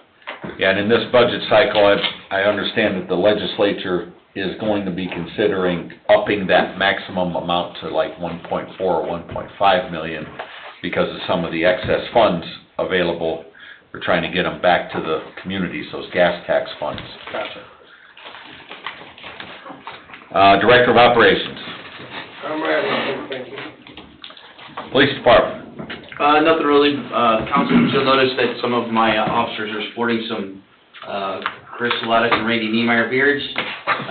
We are doing a fundraiser. Excellent work, gentlemen. Looking good. We're doing Bill, a am I an fundraiser. orphan? Pardon? Am I an orphan? No, yours well, sir. Yours a little long than what we allow. But, Ralph has his a lighter color. yeah. It's the sun. We are doing a fundraiser until the end of February for Northwest Indiana Kids with Cancer. Specifically just our kids. I think last time I talked to the lady, Nicole, we have 6 kids within our community that are suffering right now, and we're just trying to do our part and help out. You know, I have a special needs grandson, and I understand how difficult it can be at times, so my guys are actually donating into the fund each month, $25, and then I've raised about $700, I think it is $700 from some of our people that we've been working with recently for the new buildings. They've donated to the cause, so it's been pretty nice. So our goal is to hit 4,000 by February. We'll see what we can do. Very cool. Good work, Chief. Fire Department? I'd like to start off by saying, first of all, Jennifer, I apologize. It was unprofessional to bark at you publicly. We should discuss this, but behind closed doors, I'm sorry for that. I should not have done that. Secondly, Chris, in another matter about my battalion chiefs, I apologize to you as well. I should have went a different route in handling it.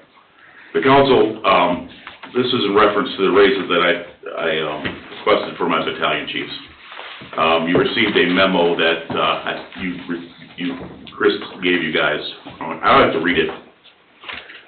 During discussions of the salary ordinance and some discussions, I thought my chiefs were going to get a larger increase, put more distance between my firefighter, medic, and battalion chief. Listed below, you can see there's very little difference between the paramedic, firefighter, and battalion chief, to the tune of about $1,200 a year. So to be a firefighter, paramedic in Cedar Lake, and to be a battalion chief is about $1,200 a year. That our whole goal all along during these talks was to put more distance between them. So as you can see in the letter, I put the very little different distance. I have a plan how to fix it. I'm asking the council to consider that tonight. I've seen that precedence was set a few years ago when Chief Fisher asked to do something similar in reference to using money that he found in his own budget to increase some staff members or percentages as well. I'm asking for that same consideration for my battalion chiefs due to the fact that the battalion chiefs they're the guys that run the fire department when the chief and the deputy chief are not there. We're gonna have them running 2 fire stations now. And for them to make very little more than just a regular firefighter paramedic, is wrong. I thought I went about it the right way, I didn't, and I apologize for that, and I know that,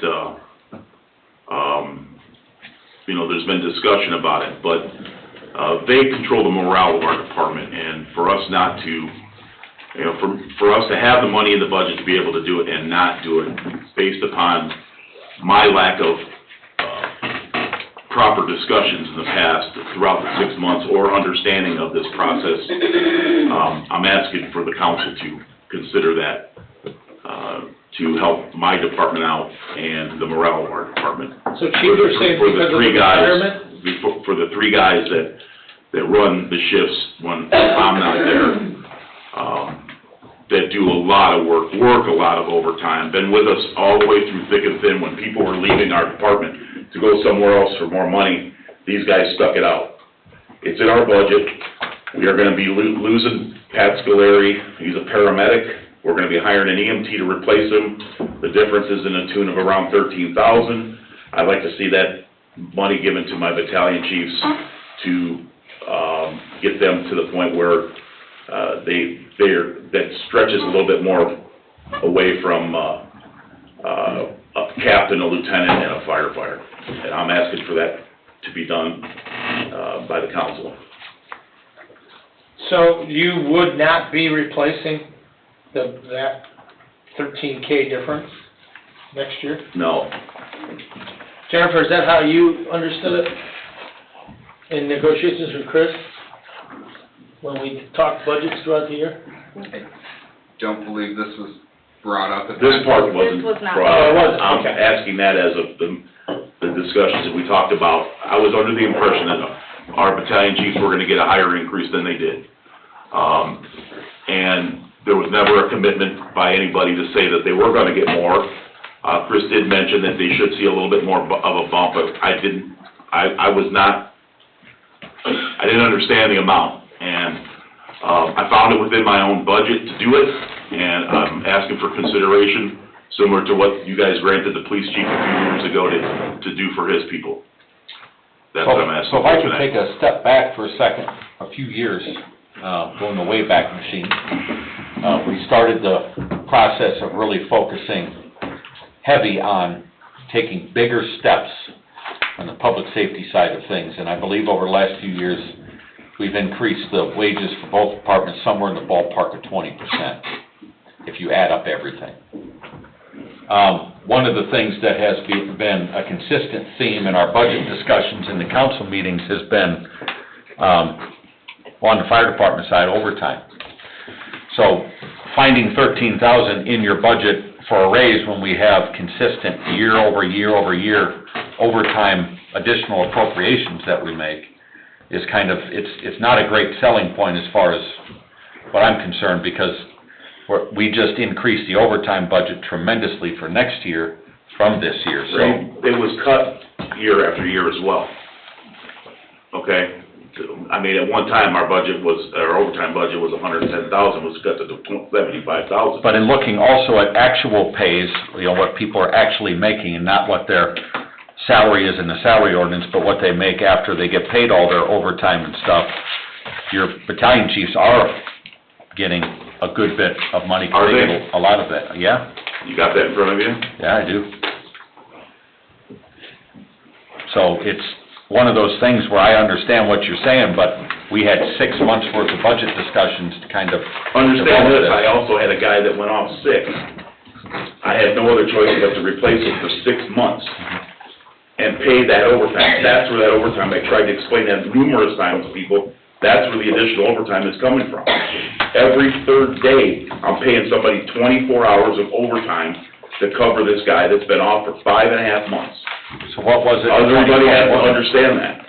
The fire department, I can't predict fire calls, I can't predict snowstorms when we have to keep people over, or have people stay over for structure fires, or bad car crashes, or call-offs, for people being sick. I can't predict it. Overtime is always gonna be high in the fire department. Do the research around You got the research from your clerk treasurer on what we paid out, do the research in the county on what everybody else is doing, it's the same problem everywhere. We can't get people, I can't get part-timers to cover a lot of those shifts.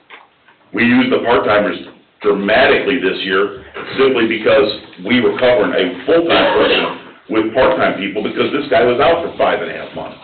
Luckily for us, he just came back to work Monday. So who were those overtime wages paid to then? Everybody that could work it. Okay?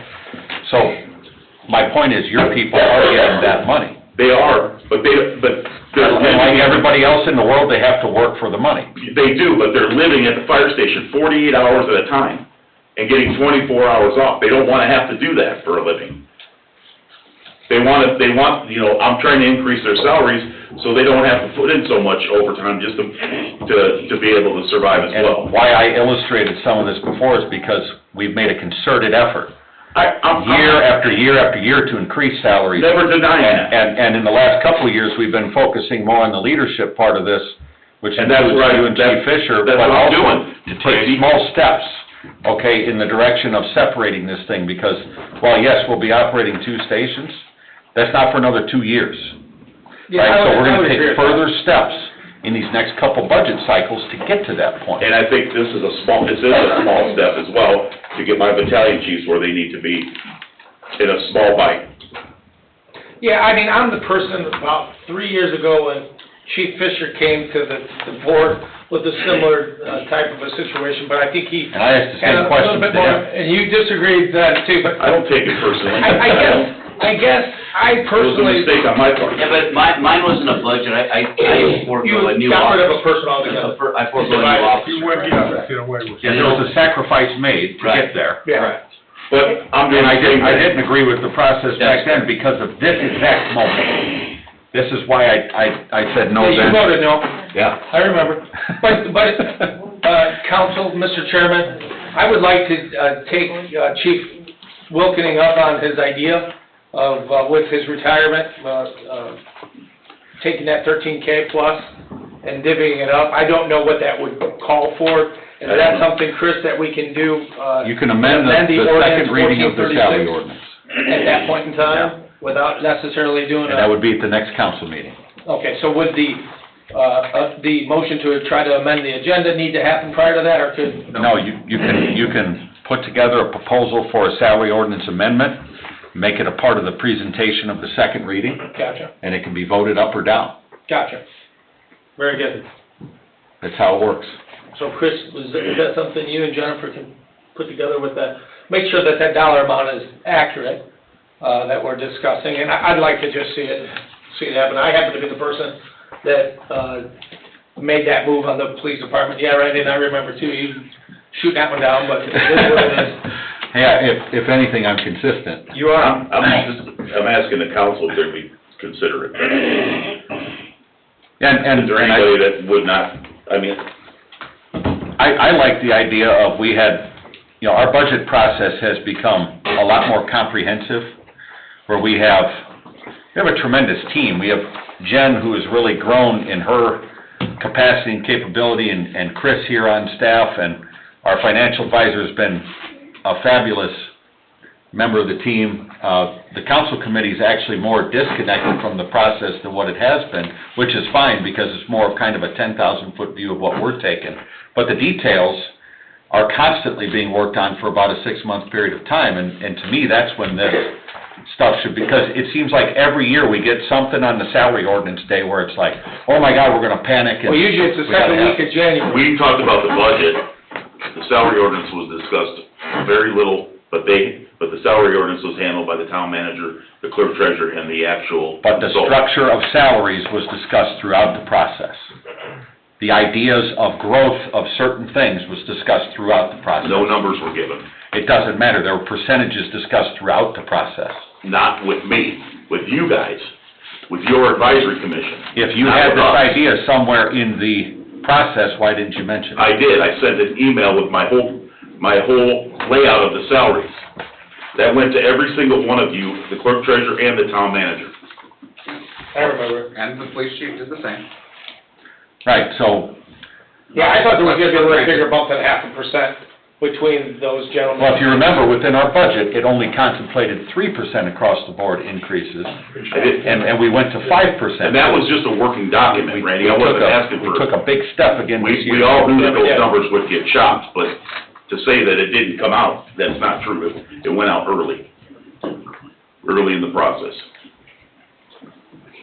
Okay. I'm just hoping the rest of the council could weigh in on it. Well, it's going to be considered in the next reading of the salary ordinance as a proposed amendment. Yeah. So the second reading of the salary ordinance for next year, 2023, will be on That's in 2 December weeks. 20th, yeah. Yeah. Anything else from the fire department?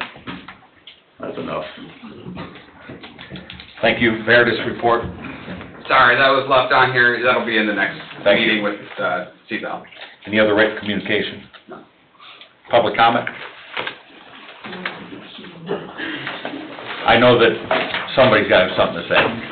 Yeah. She brought a couple pages, she's got a lot to say, right? No, just one. My name is Sharon Greenwald, 7613 West 135th Place. I have concerns about a house across the street from mine, 13519 Lee Street. It burnt down. It was not completely burnt, but it was deemed unsafe, posted. There's a notice on there. And I see there's people moving in. There was all kinds of debris and trash in the yard, which the neighbors got together and cleaned up. And now it's all full again. There's no power to that house. There's no, there was no fuse box. That was damaged. They've had some kind of electric company come out there with no permit working on that house. I really don't even know how they can move in there because it was deemed uninhabitable and unsafe. And I was wondering if there's anything that we can do to go ahead to find out if there's any... Rick, do you know if that one's been on, is it on our... I don't recall it offhand. Do you, Colleen? Well, if there was an unsafe... Which one is that, Tim? It was added to the unsafe building because it had a fire, and they were... How long ago? This was, back in, About a year ago, no, Yeah. July 4th. July Yeah. 4th weekend, yeah. Of this year? Yeah. Okay. They were stealing power? Yep. And they were charged with stealing power, NIPSCO came out. And the house is not habitable, so I can't imagine somebody trying to live in it. They are trying to live in it. Oh, my God. And they started moving things in. They stayed there last night. And another concern I have is, this is another one of her sons. Did you get out of jail? That is just, no, a different one, that is just taking it over and moving in. We really don't want to see all of that in that house again. I mean, if somebody moves in there, it should be up to code. Dave, do you know, I know that the sheriff has issued an eviction moratorium, and even when a person's squatting, you still have to evict them. Yeah. So can you talk about what the squatting laws are, is what the rights are of the community to kind of protect itself against that? We have the unsafe building laws, and our commission is very active and very assertive. We can go on that property on an emergency basis, given what you've described and what I think Tony Gatto will ratify. Yes. And we can board the place up. Yeah, we need... We can- But you can't evict them right now because of the Well, moratorium. they're not- I'm sorry, ma'am. I'm sorry. You won't have to. If you board the place up, you're gonna take control of the place. Okay. Okay, yeah. I have one other thing. Wells Fargo, which holds a mortgage on this house, was out there about 3 weeks ago. They came to board it up, and they refused to go inside because of drug paraphernalia they saw and the condition of the house. So they came across the street, they told me they weren't going to board it up for that reason, and they called the mortgage company. So is there some chance that we can get this place boarded up? Because these people are planning on moving completely in the next 3 days.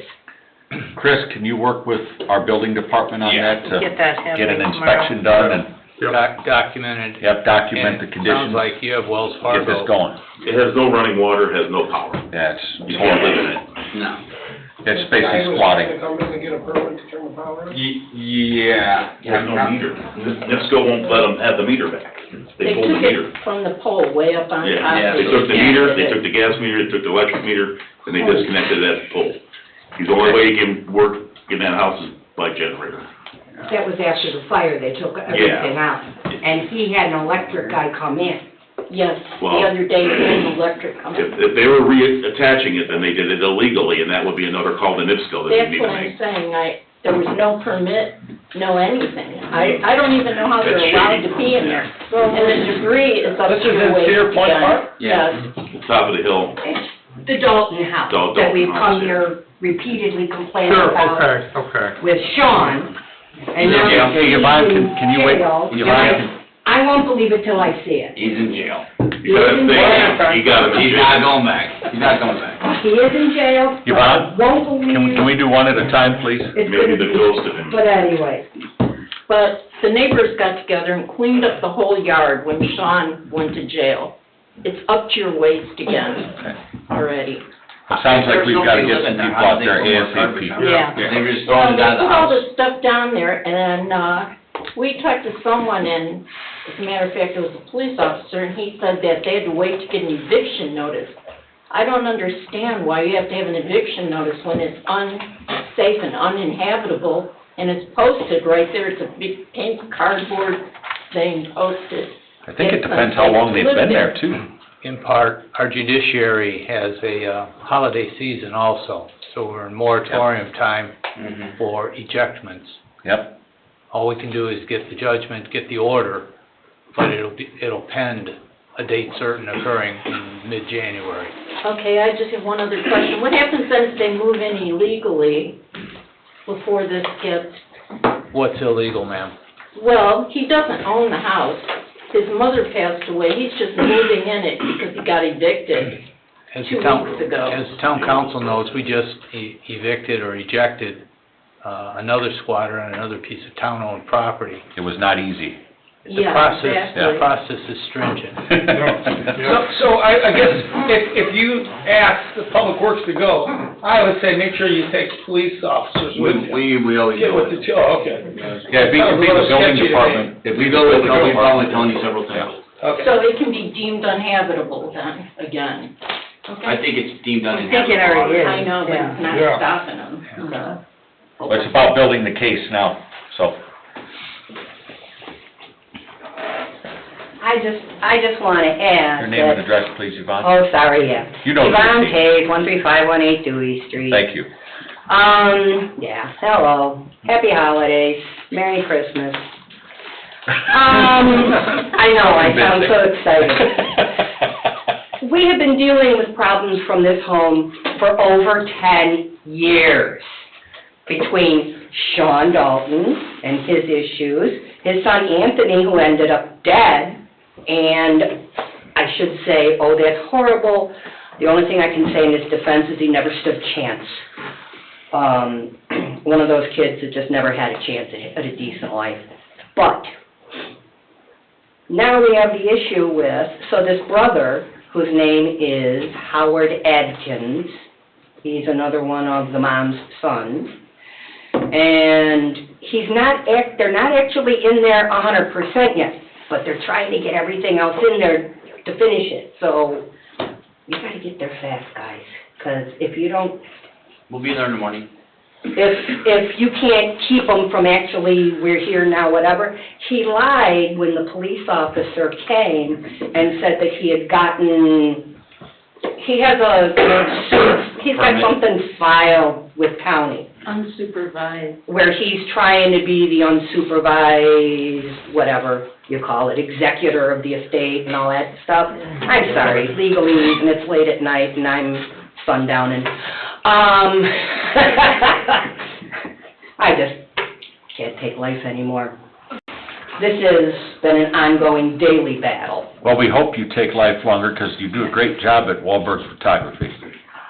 Thank you. Yes. That's very kind of you to say. You even made my pictures look Unfortunately, human. I wish I felt safe in my own home. Hey, Sean's in jail. You shouldn't feel safe in your own home. I did for a couple of months, Well, and we'll now, be there in the morning. I don't know what's gonna Chief happen. said they'll be there in the morning, We'll be there in the so morning. follow I up. hope so. I hope you can do something with We'll this, do because... best we can. There's a little rust-colored car there whenever he's there. Oh, Okay. here's something else, and then she's gonna wanna add to it. So why is it, get Shrek out there too. They got 3 unregistered, Get not who? registered, excuse me, your code enforcement officer out No, there. it was not. That was very unprofessional. Well, Not nice. what can I say? I'm not a fan of their work. And I don't have a problem with other things, but, they're busy giving her a citation for, a second citation for her car that she was trying to get towed away, and 2 different times the guys didn't come to take it up. They made sure to give the old man in the hospital, who hasn't been able to get rid of his truck, So you're certain they're citations, correct? another, Because we do I'm sorry, write, warning, we write about, warning. right about Okay. 10 to 1. Also in that same yard are So they're 3 warnings. You might have received No, I paid citations, it. but they're about 10 to 1. 3 cars that don't run, that, I mean, it's like he dragged all his junk from the old place he's being evicted from and put it in this yard. And you know that we haven't issued anything there yet. And, You know this.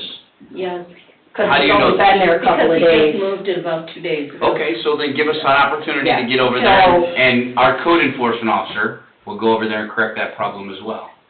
Okay, Or one of my officers. okay. I just don't understand What's the why, address? 11519 Lee Street. It's the Yes. same, Oh, yeah, but same house. can I say? Same old, Yeah. same old. That I myself have issued several citations to that house. I would go there and write. Within the last 5 days? Not within the last 5. Okay, so that's when they've been using stuff No, over. it's when Sean was there, you But I do know Yeah. Howard. No, and I know. When I spoke with Howard about the house, he said that he was trying to get it inherited, so he could try fixing it up or selling it. The mortgage hasn't been paid for over 2 years. Okay, that's not part of our deal, though. We That don't I care about the mortgage. understand, Wells Fargo did come to attempt to board it up. So I think that should also matter when you go check it out. The other address, if they're pulling stuff out, please let us know. Those 2 guys back there would love to go over there and take care of that issue. Because I just, Okay, thank you, Yvonne, thank you, Sharon. Any other public comment? Any other public comment?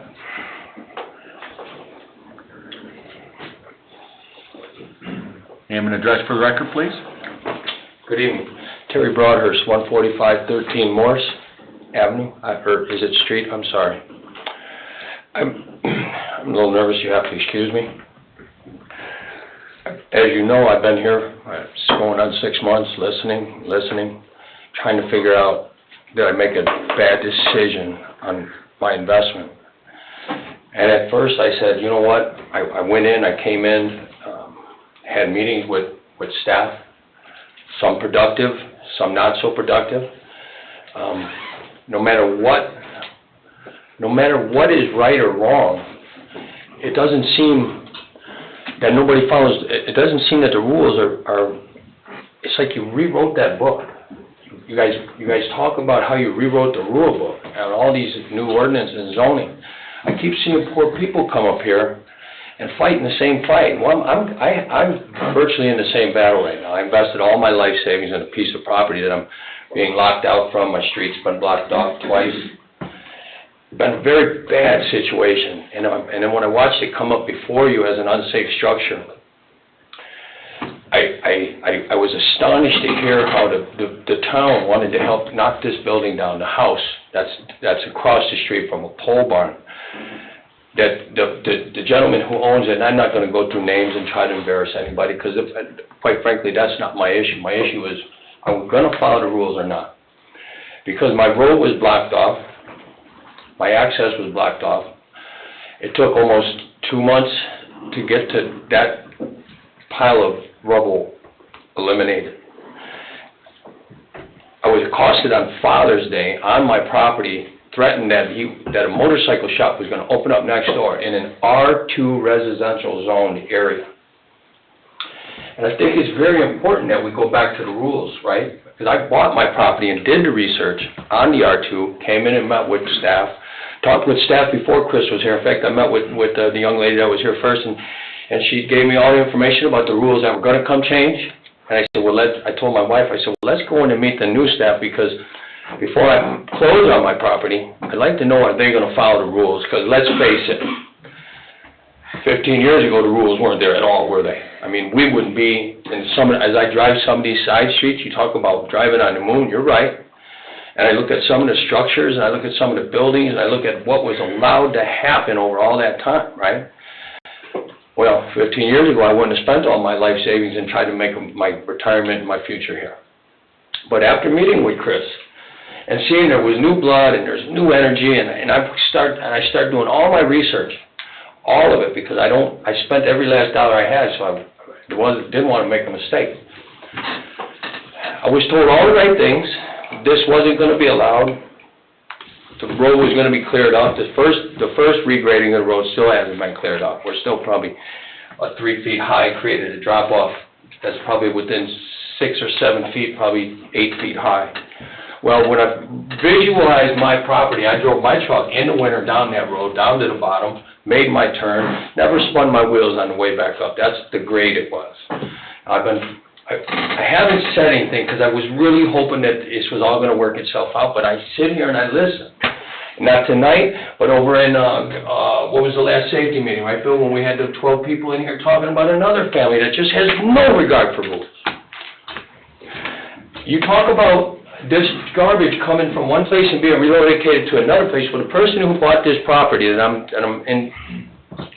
in my mind, I just can't understand. You're at 13514, Morris? This one's on the unsafe as well, the one he's referring to. I own the old laundromat property, Ms. Foreman. Yeah. I go all the way down to the creek. It's beautiful, one of the prettiest pieces of land. I call it my preserve, my Cedar Creek Preserve. So your address is 143?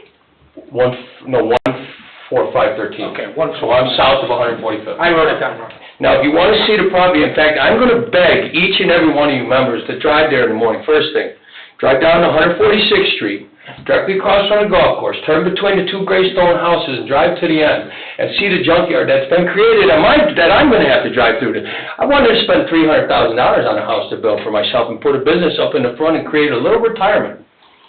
And everything was going fine until all of a sudden this guy shows up on my property, and his four-wheel drive, me and my wife are there, just looking at our beautiful ground. You've seen we've been cleaning it for the last year. I mean, I invest a lot of time in everything I do. I'm kind of anal that way. You probably can see that I'm very detail-oriented. That's who I am. I suffer from every acronym. I don't have a problem with that. But I do have a problem with people who don't follow rules and then stick it in your face and say, I'm going to do what I want to do because I'm connected. And I was told about the Cedar Lake Express, the 123 Skidoo. I've been told about every, because don't forget, you were a small town, and there's a lot of people that love to talk about all the good and the bad, right? Well, after talking with Chris, me and my wife closed the very next day. And then it all started. And I hear Mr. Sharp talk about, well, we can help you tear your building down. And I'm like, well, what about the neighbors that are going to have to look? If you let them have, I think it was dubbed the hobby barn now, no electric. When he bought the building, it was granted he wasn't supposed to have electric in the barn. In fact, Chris will tell you that too. He came in and asked for it and was denied because the barn probably shouldn't have been built in the first place. Again, rules, right? Now, I'm not sitting here trying to critique or say that your rules are different than anybody else, because quite frankly, if I took out your book, which I've read from cover to cover, it's no different than any book you'll read in any organized society and any organized town. Randy, you said it best. A government's job is to create a safe and an organized society where people can live free of persecution, right? We're talking about R2. We're talking about a violation of there's every code in your book he's in violation of. You probably got 6 of them right now if you drive there in the morning and just look. Look at all the unplated trailers camping in the driveway. My wife and I virtually can't sleep at night because I keep thinking how I can build a road and get to my house without having to drive through this junkyard. So you guys share a road, Terry? Well, so my access to my residential property, Randy, is you come down 146 and which is what you would call a paper easement, I think you guys refer to. Paper right away. The road stopped at the last house, which he bought. Yep. The road now, What are you talking about? the sewer's in, Houses, one in front, one in back. Yep, I got it. so for me to get to my house, And you're in the back? my Bell Street property, well, so I own all the way to the creek. Down to the creek from the Bells going east, Randy, is wet, can't build. Got it. Didn't buy it to build, didn't want that as my preserve. Sure. Like to grow some tomatoes, some cucumbers, green peppers, and have my stuff fresh. I'm that guy. I told you once when I met you, I'm attracting the bald eagle. I'm trying to get the baby to come down to my land, right? My wife won't let me spend any money. And I see that more stuff keeps showing up. And I see when the gentleman came in, and again, this is not a personal thing. This is my life. I was told on Father's Day that I was never gonna be able to get my road. He was gonna build a motorcycle shop. Storage containers around his pole barn. Those are all brand new stuff you're talking about? Pardon me, sir? This is all brand new stuff you're Oh, talking this is about? what he told me on Father's Day, which I brought to Chris. It's all documented, we have emails, I don't wanna sit here and make it a personal thing against Chris or against the town council or against even Tim, for example, because, when he was doing his unpermitted work, Which we nobody got cleaned up right nobody away. ever stuck the sticker on the door. Well, what in the heck do you have a stop work order for if you don't stop the work? So if a neighbor calls and reports a unpermitted work, should you have to catch him in the act? Because if he's doing it on Friday at 4 o'clock all the way till Sunday in the evening time, then what are we gonna pay people overtime to go catch him in the act? Shouldn't we just put the sticker on the door? And then have that person come in and start an investigation of what the heck's going on? To me, I've seen you guys, I've watched the planning and zoning, I've watched Nick and the appeals. There's so many times that the rules are followed to a T, but then I see other times where people are getting away with just murder. What was there a need for a stop work order? How about the electric he was putting in on the pole barn? He started to put an electric. He's put electric in the whole pole barn that wasn't ever supposed to be allowed to have electric. He sided the inside, he took down the carport, he demoed the carport. Hold on, what did he? You really wanna have this argument, so this is not an argument between me and you. Yeah, you tripped over the damn carport on the ground that he was burning. I see the little metal on the side, we got rid of all of the fill that was brought in there, that was the main concern under. Hold on, first of all, had you put the sticker on the door, that fill might have never showed up. That all came after, that fill showed up. I was there on Sunday, Father's Day. What day was it, Chris, when I came in here? I stormed in here on Friday. The following Friday, I had an asphalt pile this high, draining into Cedar Creek. Now, again, I'm sorry that this had to happen right now. Randy, you're on your way out. I really appreciate your clean government. I saw you say things and say, no, we need to stop right here and fix this now. Finding the fact stuff about sitting here and setting up boards with some kind of structure to say, we should have some kind of mission statement saying how we're gonna do it, why we're gonna do it, and then how we're gonna follow through to make sure it's done.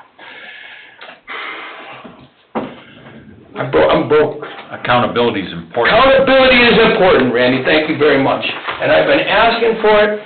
I've done everything right. I've documented everything not legally, but I documented everything through email and verification. Anything I've said tonight, you can get that information and say, I've come in at each and every juncture saying, please stop this from happening. From the first regrading, when he blocked the road the first time, it was Smith Concrete who dumped the stuff. It was Smith Concrete who leveled it.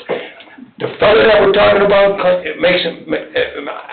I don't want to make this a personal item. I've been threatened already. I had a sign put on my property, keep your ass in Illinois. I'm not going nowhere. I'm just like you, Randy. I'm going to stand and fight before I ever walk away. I'm asking for help here. Before you leave, I'm just asking that if we wrote it in the book as a rule, can we just start following them? So if I can ask let's take a deep breath for a second. Chris, so Terry gave a lot of information here. Do we have, with the paper trail that's there, do we have anything that shows what has or hasn't been done? and I'm not trying to throw anybody under the bus here, but if there's things as he describes, which I don't know, the council, that's not our job to enforce the laws, right? We make them, we adopt them. It's an administrative function to enforce.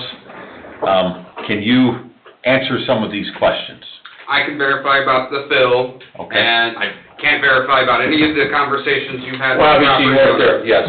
But the fill was rectified, the unsafe building, the unsafe house is on the unsafe agenda. Can I stop you right there for a second? It takes a while, but it does Where- take a little. Dave, once a house goes on the unsafe agenda, how long does the process typically take to address the unsafe nature of the home?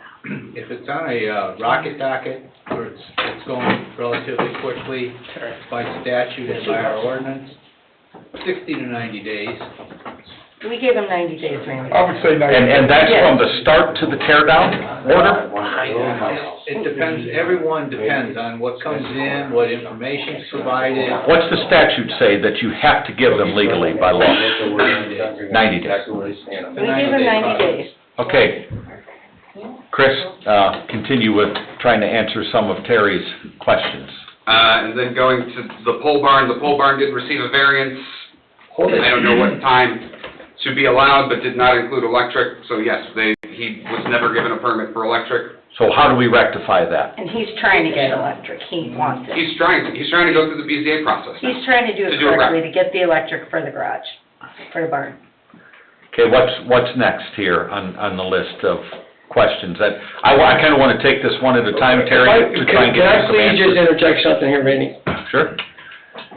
Let's just forget about the permits, forget about the work that was done on permit, forget about all the violations in the parking lot. What my focus is on right now is to not allow somebody to have a hobby barn located in a residential neighborhood where he doesn't even live there. Now, he lives in Crown Point.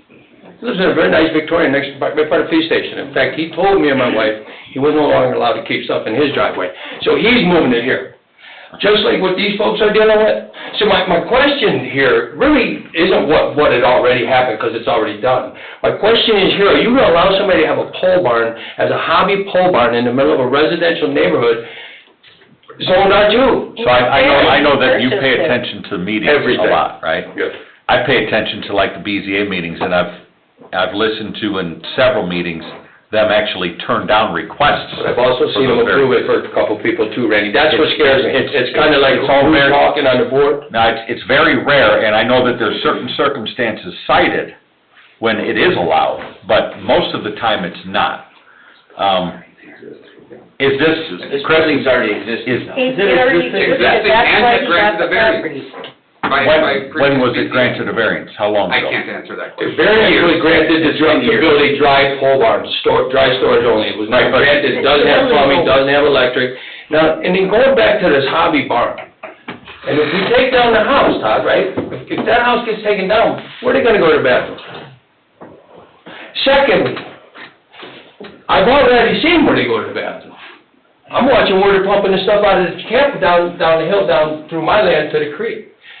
This is not rocket science, guys. That's actually a crime. It is a crime. Thank you, sir. Thank you. Thank you. I brought this to the attention of the... Is that Chris? That's news. No, it's not. I brought to the attention of that the hose coming out of the campers going down. It's on the... Oh, you know what we're gonna do? I think it's best I bring in... See, I have a timeline. I have pictures that go with that timeline. It would be... Oh, Randy, when I show you the details I have, it writes itself. This is not the way a developing community is about ready to build this, what, did I hear 55-year-old community directly across the street from my property? I mean, who the heck wants to hear motorcycles running out at 11 o'clock at night? There's no reason somebody should... But that hasn't been approved. But here's the thing, though. He's already gotten away with murder, and he told me He has to my not gotten face... away with the murder. We went down, because we went He down told me there to my and cleaned face up he the was property right connected. away. Somebody from Cedar Lake got him the You can't sit asphalt. there and, no. So, yes, Don't sit yes, there. I put Hold on things down there. Hold on a second. The asphalt was dumped off Wait, the one clearance second. pavement job.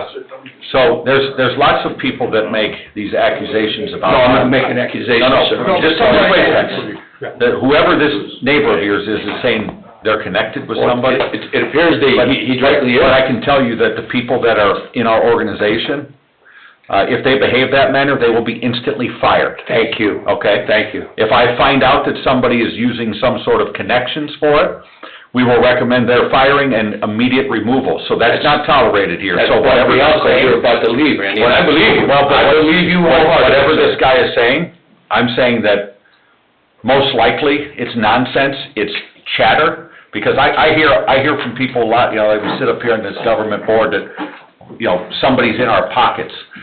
I'll show you my pockets, I'll show you my paychecks, okay? Mine's empty too, sir. Right, so it's over there on Morris Street. Some of that stuff you have to kind of take with a grain of salt that they're connected, because while 50 years ago, that was important, but I can tell you, serving with all these people I serve with, these are people of high integrity.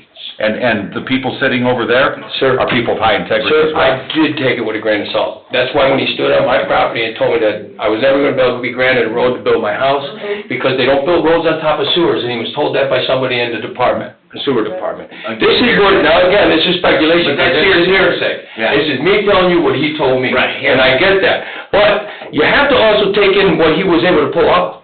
You couldn't have pulled that off without somebody What on did the he pull inside. off? He had 20 dump trucks of Yeah, asphalt and we trucks. had him remove it all. How did, for a guy who came in here and stood at this Did he podium and not said he remove couldn't the afford to take the building down, how the heck did he afford to do all that? I have no idea, That's that's my not our question. worry. Our That's worry my was to get question rid of is, the asphalt. are we gonna be able to say at the end of the day that there's gonna be no hobby barn, motorcycle shop in a residential neighborhood? I mean, for God's sakes, over there on 133rd, that one mechanic can't build because he don't have the square footage, and I get that, it probably makes sense. It makes sense, it does. But that doesn't mean anybody that can't keep stuff in their driveway in Crown Point should buy something in what he calls a Cedar Tucky, that you should bring that junk to my neighborhood, and I should have you drive through. My wife won't even let me go down the street because it makes her cry. But we're not gonna allow them to put a motorcycle shop in. Well, a hobby barn, what exactly is a hobby barn, do you think? I have no idea. Let me ask you a question. So if somebody's gonna come in here and file for a variance to have a hobby barn, is there gonna be an investigation with the hobby? And then how is somebody gonna be granted a hobby barn? Can I ask you a question, because you keep going on? You're using terms that we don't utilize, we don't know what a hobby barn is. He's still here, it's on record, it's in the meeting, it's on, the last time he was here, Let me finish. he loved his hobby barn. But you're talking about a citizen, sir, that doesn't mean that they're gonna approve Take a deep breath, that. man, I don't wanna take you to the hospital. Just relax, all We've right? had conversations, that doesn't mean that they're gonna approve it. All good. Just because he says he's gonna do something, doesn't mean it's gonna be But he approved. keeps working. When you He's complained still about the working. asphalt, we went down there, I took Chris down there, we found out what was going on, he had it removed immediately, we didn't care how he paid for it, it had to be removed, and it was. Could you, and you're a guy that's thorough, you do a lot of homework, could you bring all of your stuff here, that just, bear with me a second, as a way to make sure that it's in front of people that can do something about it? Bring it here, all of it, all of your documentation, every bit of it. Put it all together in one package and put it in front of our people and give us a chance, give those people there a chance to evaluate it and see what things we need to enforce. Okay, because it sounds to me like there are so many moving parts to this. There's a lot. That it's kind of one of those, we're gonna have to put out one fire at a time. Well, it's turned into a construction zone where he's I got get it. storage, trailers, it's hidden, it's a dead end. And what's happening here is, I don't think, like, Mr. Bunge lives down at the other end of, Bell. Do you have this stuff like, And when he comes out, he makes a left-hand turn, you literally have to drive down to the end to see the mess I'm dealing with. You have to drive down there and understand that all the cinders, all of these, the pavement cinders that you see, that was all put in by him. It was grass in front of the barn, it was a driveway going under the carport, the street went down to the end of the driveway, and it was pretty much playing pretty evenly all the way down. So you have all of these things documented, right? Well, I got pictures, I got the emails we sent, and the What meetings I'm we've trying to had. do, Terry, is I wanna get this all organized. Because Randy, I would have loved to have this organized with you 3 months ago before, and I would have loved to have not had to stand in front of this camera. This is fine. And on this microphone, I have to do this. No, you're- Every question I've ever asked, every time I've spoken, I've always said, this is off the record. This is the first time I've ever mentioned this on the record. I appreciate you being on Because I record. see so many people suffering from people who just don't have any regard of a neighbor. Mm-hmm. My whole life, my dad, I was raised to cut the neighbor's grass if they weren't cutting it. We didn't ask. We just cut it because, you know what, who wants to live next door? If the lady's too old to cut the grass, Mrs. Amp, she'd come out with her $5. My dad caught us taking that $5. We took it hard, okay? We were brought up to respect our neighbors. We didn't bring our dirt from home and buy a pole barn to store the dirt. I can't keep it home and let everybody else have to deal with it, right? I understand, but I appreciate you being on the record, first of all, and you've done a great job, okay? You have. I do apologize. No, well, listen, the emotions are fine, it's part of being a human, all right? But let's get all of this, these thoughts and all of this stuff that's out here tonight organized into a package so it can be starting to go through one page at a time. Because that's what it's gonna take. It sounds like there's so much going on that it's not gonna be just one simple resolution. The BZA stuff, that's part of the due process of law. He's gonna have to go through that. If he's got illegal electric, that's something that our building department can look at. If there are law enforcement issues with unplated vehicles, that's something they can write tickets for. But it all has to kind of get organized and into the hands of our people here in the office, so they can start turning the pages on it, okay? And I understand, sir, and I do appreciate the opportunity to be able to do that. I just would like to, in closing, say, I didn't want this to have to happen. It's fine. I did not want to have to come in front of this thing, but in the last 6 months, I've seen votes go in the way of people against the rules that have been written. And poor Chris, I'm looking at Chris's face, he wasn't happy about it either. You could see it. But the thing is what's the sense of writing these rules? What's the sense of having Dave sit here and explain them to everybody if at the very core, nobody holds them accountable? Nobody holds those rules as high as I hold them. I'd rather come in and ask for permission and be turned down than beg for forgiveness or have to clean up a mess. And I think that's not too much to ask for the town council, town administration, to give me a little latitude and help this problem though, okay? So you have all the information. Well, all I got is some pictures, Randy. I got the emails that I sent to Chris, and it kind of documents our meetings. Let's put those pictures and those emails to a narrative, and then let's walk through this, right? Because there's just so many things going on. I know it. And you're emotional about it, and I understand it, and I understand why. You've worked hard all your life. You should feel emotional about these things. Let's give our people here a chance to address it, okay? If we can do that. Sir, I thank you so much for your time, board, council, staff, and much like yourselves. I'm sorry, Tim, I just want to explain to you the situation with the electric meter can is, the man bought the property, he came and asked about the electric service. I went over there and looked at where he had a meter can screwed onto the side of the house. I told him that he wasn't getting electric to that building, he had to get a variance beforehand, and that conversation was happening at the time when I went there, so the little meter can screwed on the building wasn't. Well, that's all piped all the way through the inside now. That wasn't right, yeah, but again, he can never get electricity to that building until that gets approved, and if that happened after I was there and they put electric, he still doesn't have any approvals or anything to put electric in the building, so at that time, that house has been sitting there for 15 years, that road is washed down in between. Well, it was from the because of nobody being there, so, I mean, as me going there for the time when I was out there, I was happy to see somebody's purchased the property and is going to start to hopefully clean it up, but there was no blatant construction. Are you Brown Family Farm? Sir, are you Brown Family Farm? When you say there was no blatant stuff, if you walked up there and looked at the meter on that wall, you would have saw that the whole open rafters, because he just took off the overhang, the door was, I mean, come on. You're in the trade as long as I am, so I shouldn't have to explain that to you. I'm not gonna argue with you. I'm not gonna argue with you. Terry, you looked over the day you went out there, I reported it to Chris the day you went out there. So the overhang that he demoed was already laying on the ground, cut up in the square. Hey, Terry, I don't think we're gonna solve anything by arguing with each other. No, you're right, sir. So the best thing is we've got a lot of information here to work from tonight, and I'm confident Chris is gonna have some meetings with some people to try and unravel some of this, but any details that you have, please provide them in pictures. Let's put together the email strings. Let's create some accountability here internally, okay? Sir, that's why I had to say something tonight. I feel as though if this doesn't go on the record, then it can all happen, and I won't have a chance. That's why we have these open public comment sections, okay? Is to make sure that people are heard. Again, I'd like to thank everybody for your time. Terry, I got one thing. Sorry, sir, yes. Excuse me. Terry, I got one thing to say to you. Sure. The code enforcement officer's name came up. And to me, that is a person you need to work with, okay? The code enforcement officer, I had some property that had weeds this high. People called me. Hey, hold on, guys, Ralph is talking here. If we can give Ralph the floor here for a second. We sent the code enforcement officer over there.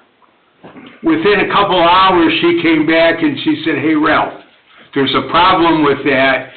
The money, the house is within the trust, there's a bank involved, there's this involved, there's that involved. She said, I'm gonna work on it. 2 days later, she called me back. Ralph, I got a hold of the trust, they're gonna send somebody by to take care of it. The rest of the summer, the trust cut the grass.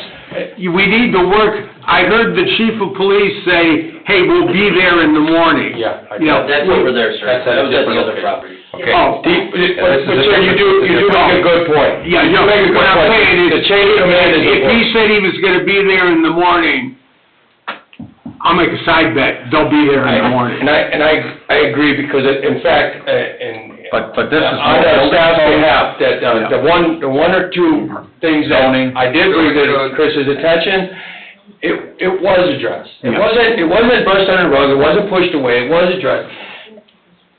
And me and Chris, as you see, I have a lot of energy, and sometimes I can bump heads or rub people the wrong way, and I apologize, I constantly apologize for that.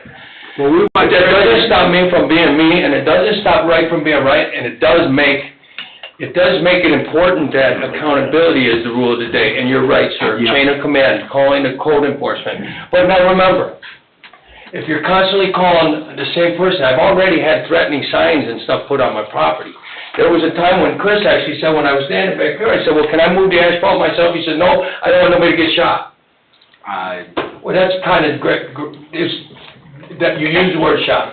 And it was a light term, it wasn't like I was gonna get shot, but it's the mentality that, should I have to even hear that? So, if we can step back here and. Sounds like you're looking wrap out for this, you. wrap this Well, up. but should I have to be looked out for? I bought a piece of land in a neighborhood where law enforcement, fire department, and city managers, shouldn't I have the same respect that Mr., the builder across the street's gonna get when he builds? Absolutely. Shouldn't I get the same respect that Schilling gets when he comes in here Should, and builds a subdivision? Right, What right. makes it any different? The Hey, rules Terry, are... if, I'm sure you're right, I'm if rambling. you, I'm sorry. if you heard some of the conversations, the developers will say the same things you say, well, I get treated poorly because people think I have all the money in the world, right? I mean, everybody has a story to tell, all right? And some of the difficulties in enforcing all of the things that you listed is, whether we like it or not, you pointed it out and illustrated it very well.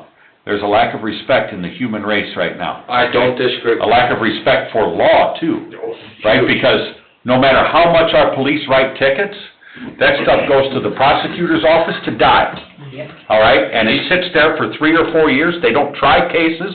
You can ask our attorney. And I think the criminals know that now, sir. Absolutely I they think do. it's emboldened them to the point where now this is what we're dealing with. So as frustrated as you are, this is all part of a bigger picture of what can we do within our control. So what I'm asking our staff to do is the things that we control, let's control them, okay? That's what I'm gonna ask them to do for you and anybody else. Thank you, sir. Let's control what we can control. Yeah, and I would just say this town has only been a town since 1970, 1972. 67, sir, yeah. Well, we didn't really become a town until 70, we started in 67 or lawsuits. Anyhow, the point being is, this house where he lives, that he owns, is across the street from his barn. Yes. He owns it. Well, he bought it. He also has rights. Yeah. But the thing is he has rights I know he is. within the ordinance of the R2 zoning. That's what you guys keep wanting to step around the idea that if it's in the book, This is then you shouldn't just follow that. This is pre-existing. But John's right, when, Well, that's pre-existing, you're right, sir, pre-existing, but as Chris has explained to you, This is there not was a a new variance to development. build it. It's not new. It's We're not was saying it there is. prior, That was so we never- bought it for that was the. never- That's what I'm trying to let you know. Sometimes people move into our town, and then they are next to people that have been there for 50 years doing things. Hold on, he bought his house 1 month before I closed on my property, and the only reason I closed, sir, was because Chris told me we're gonna be followed and the road was gonna be open. Terry, if he would have bought that house and went to a different lot across the street to want to build a barn, he would have been denied, number one. If there's Number a two, deal. I'm not arguing that, if sir. he's following the orders now, He's not though. However This is it why, is. the reason I'm here. This is a because he's civil not. matter, in my opinion, Yes. more so than a town matter. Hold on. well, there's some that's town. I don't understand how you can say this We is have civil. some, This we is not have a some legal code enforcement dispute. issues The from the dispute is whether or not. Just looking at his house, your house, What I'm saying is, the dispute is whether or not R2 zoning is gonna allow somebody to have a hobby barn that he doesn't live there in. Okay, so back up a second. You keep saying, does the R2 zoning allow it?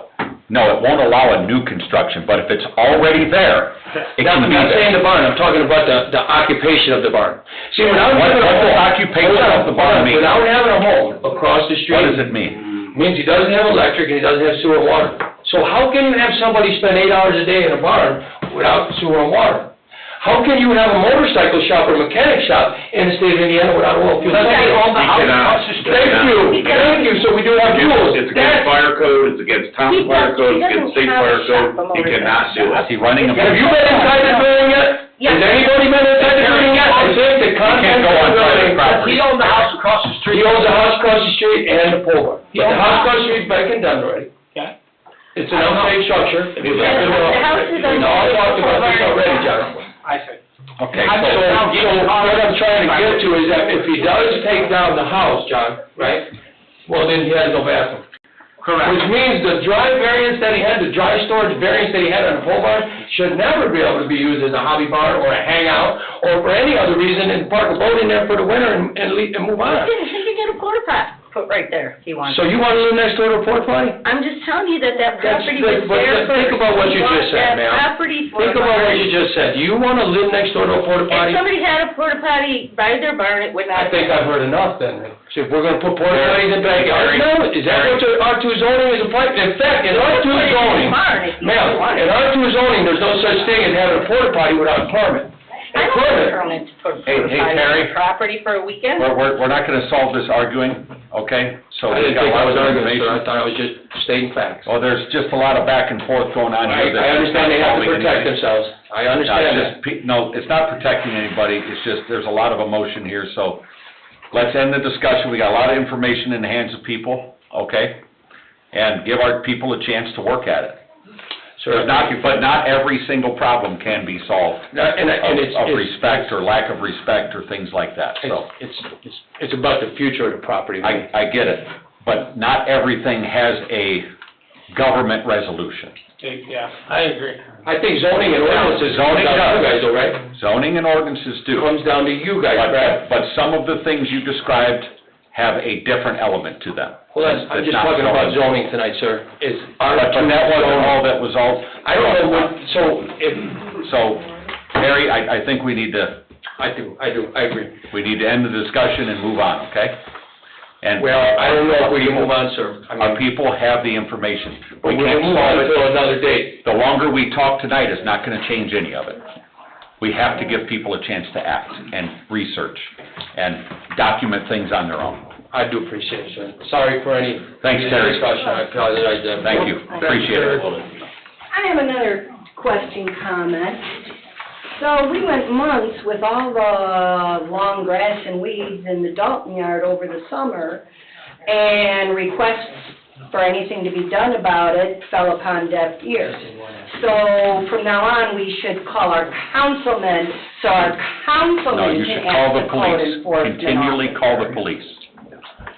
So that, but it can't just be us asking them to do their job, you know. Council members should not be dispatching officers, ever. Correct.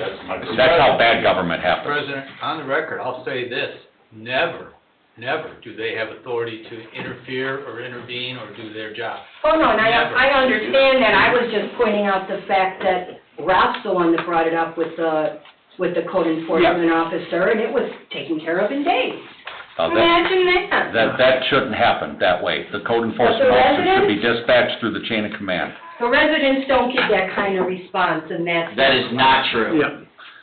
Okay. I'm not gonna is- listen to that. That is not true. Is there any other public comment? Any other public comment? Third call, anything online, Jen? No. Okay, thank you all for your spirited discussions. Yep, thank you. Our next council meeting...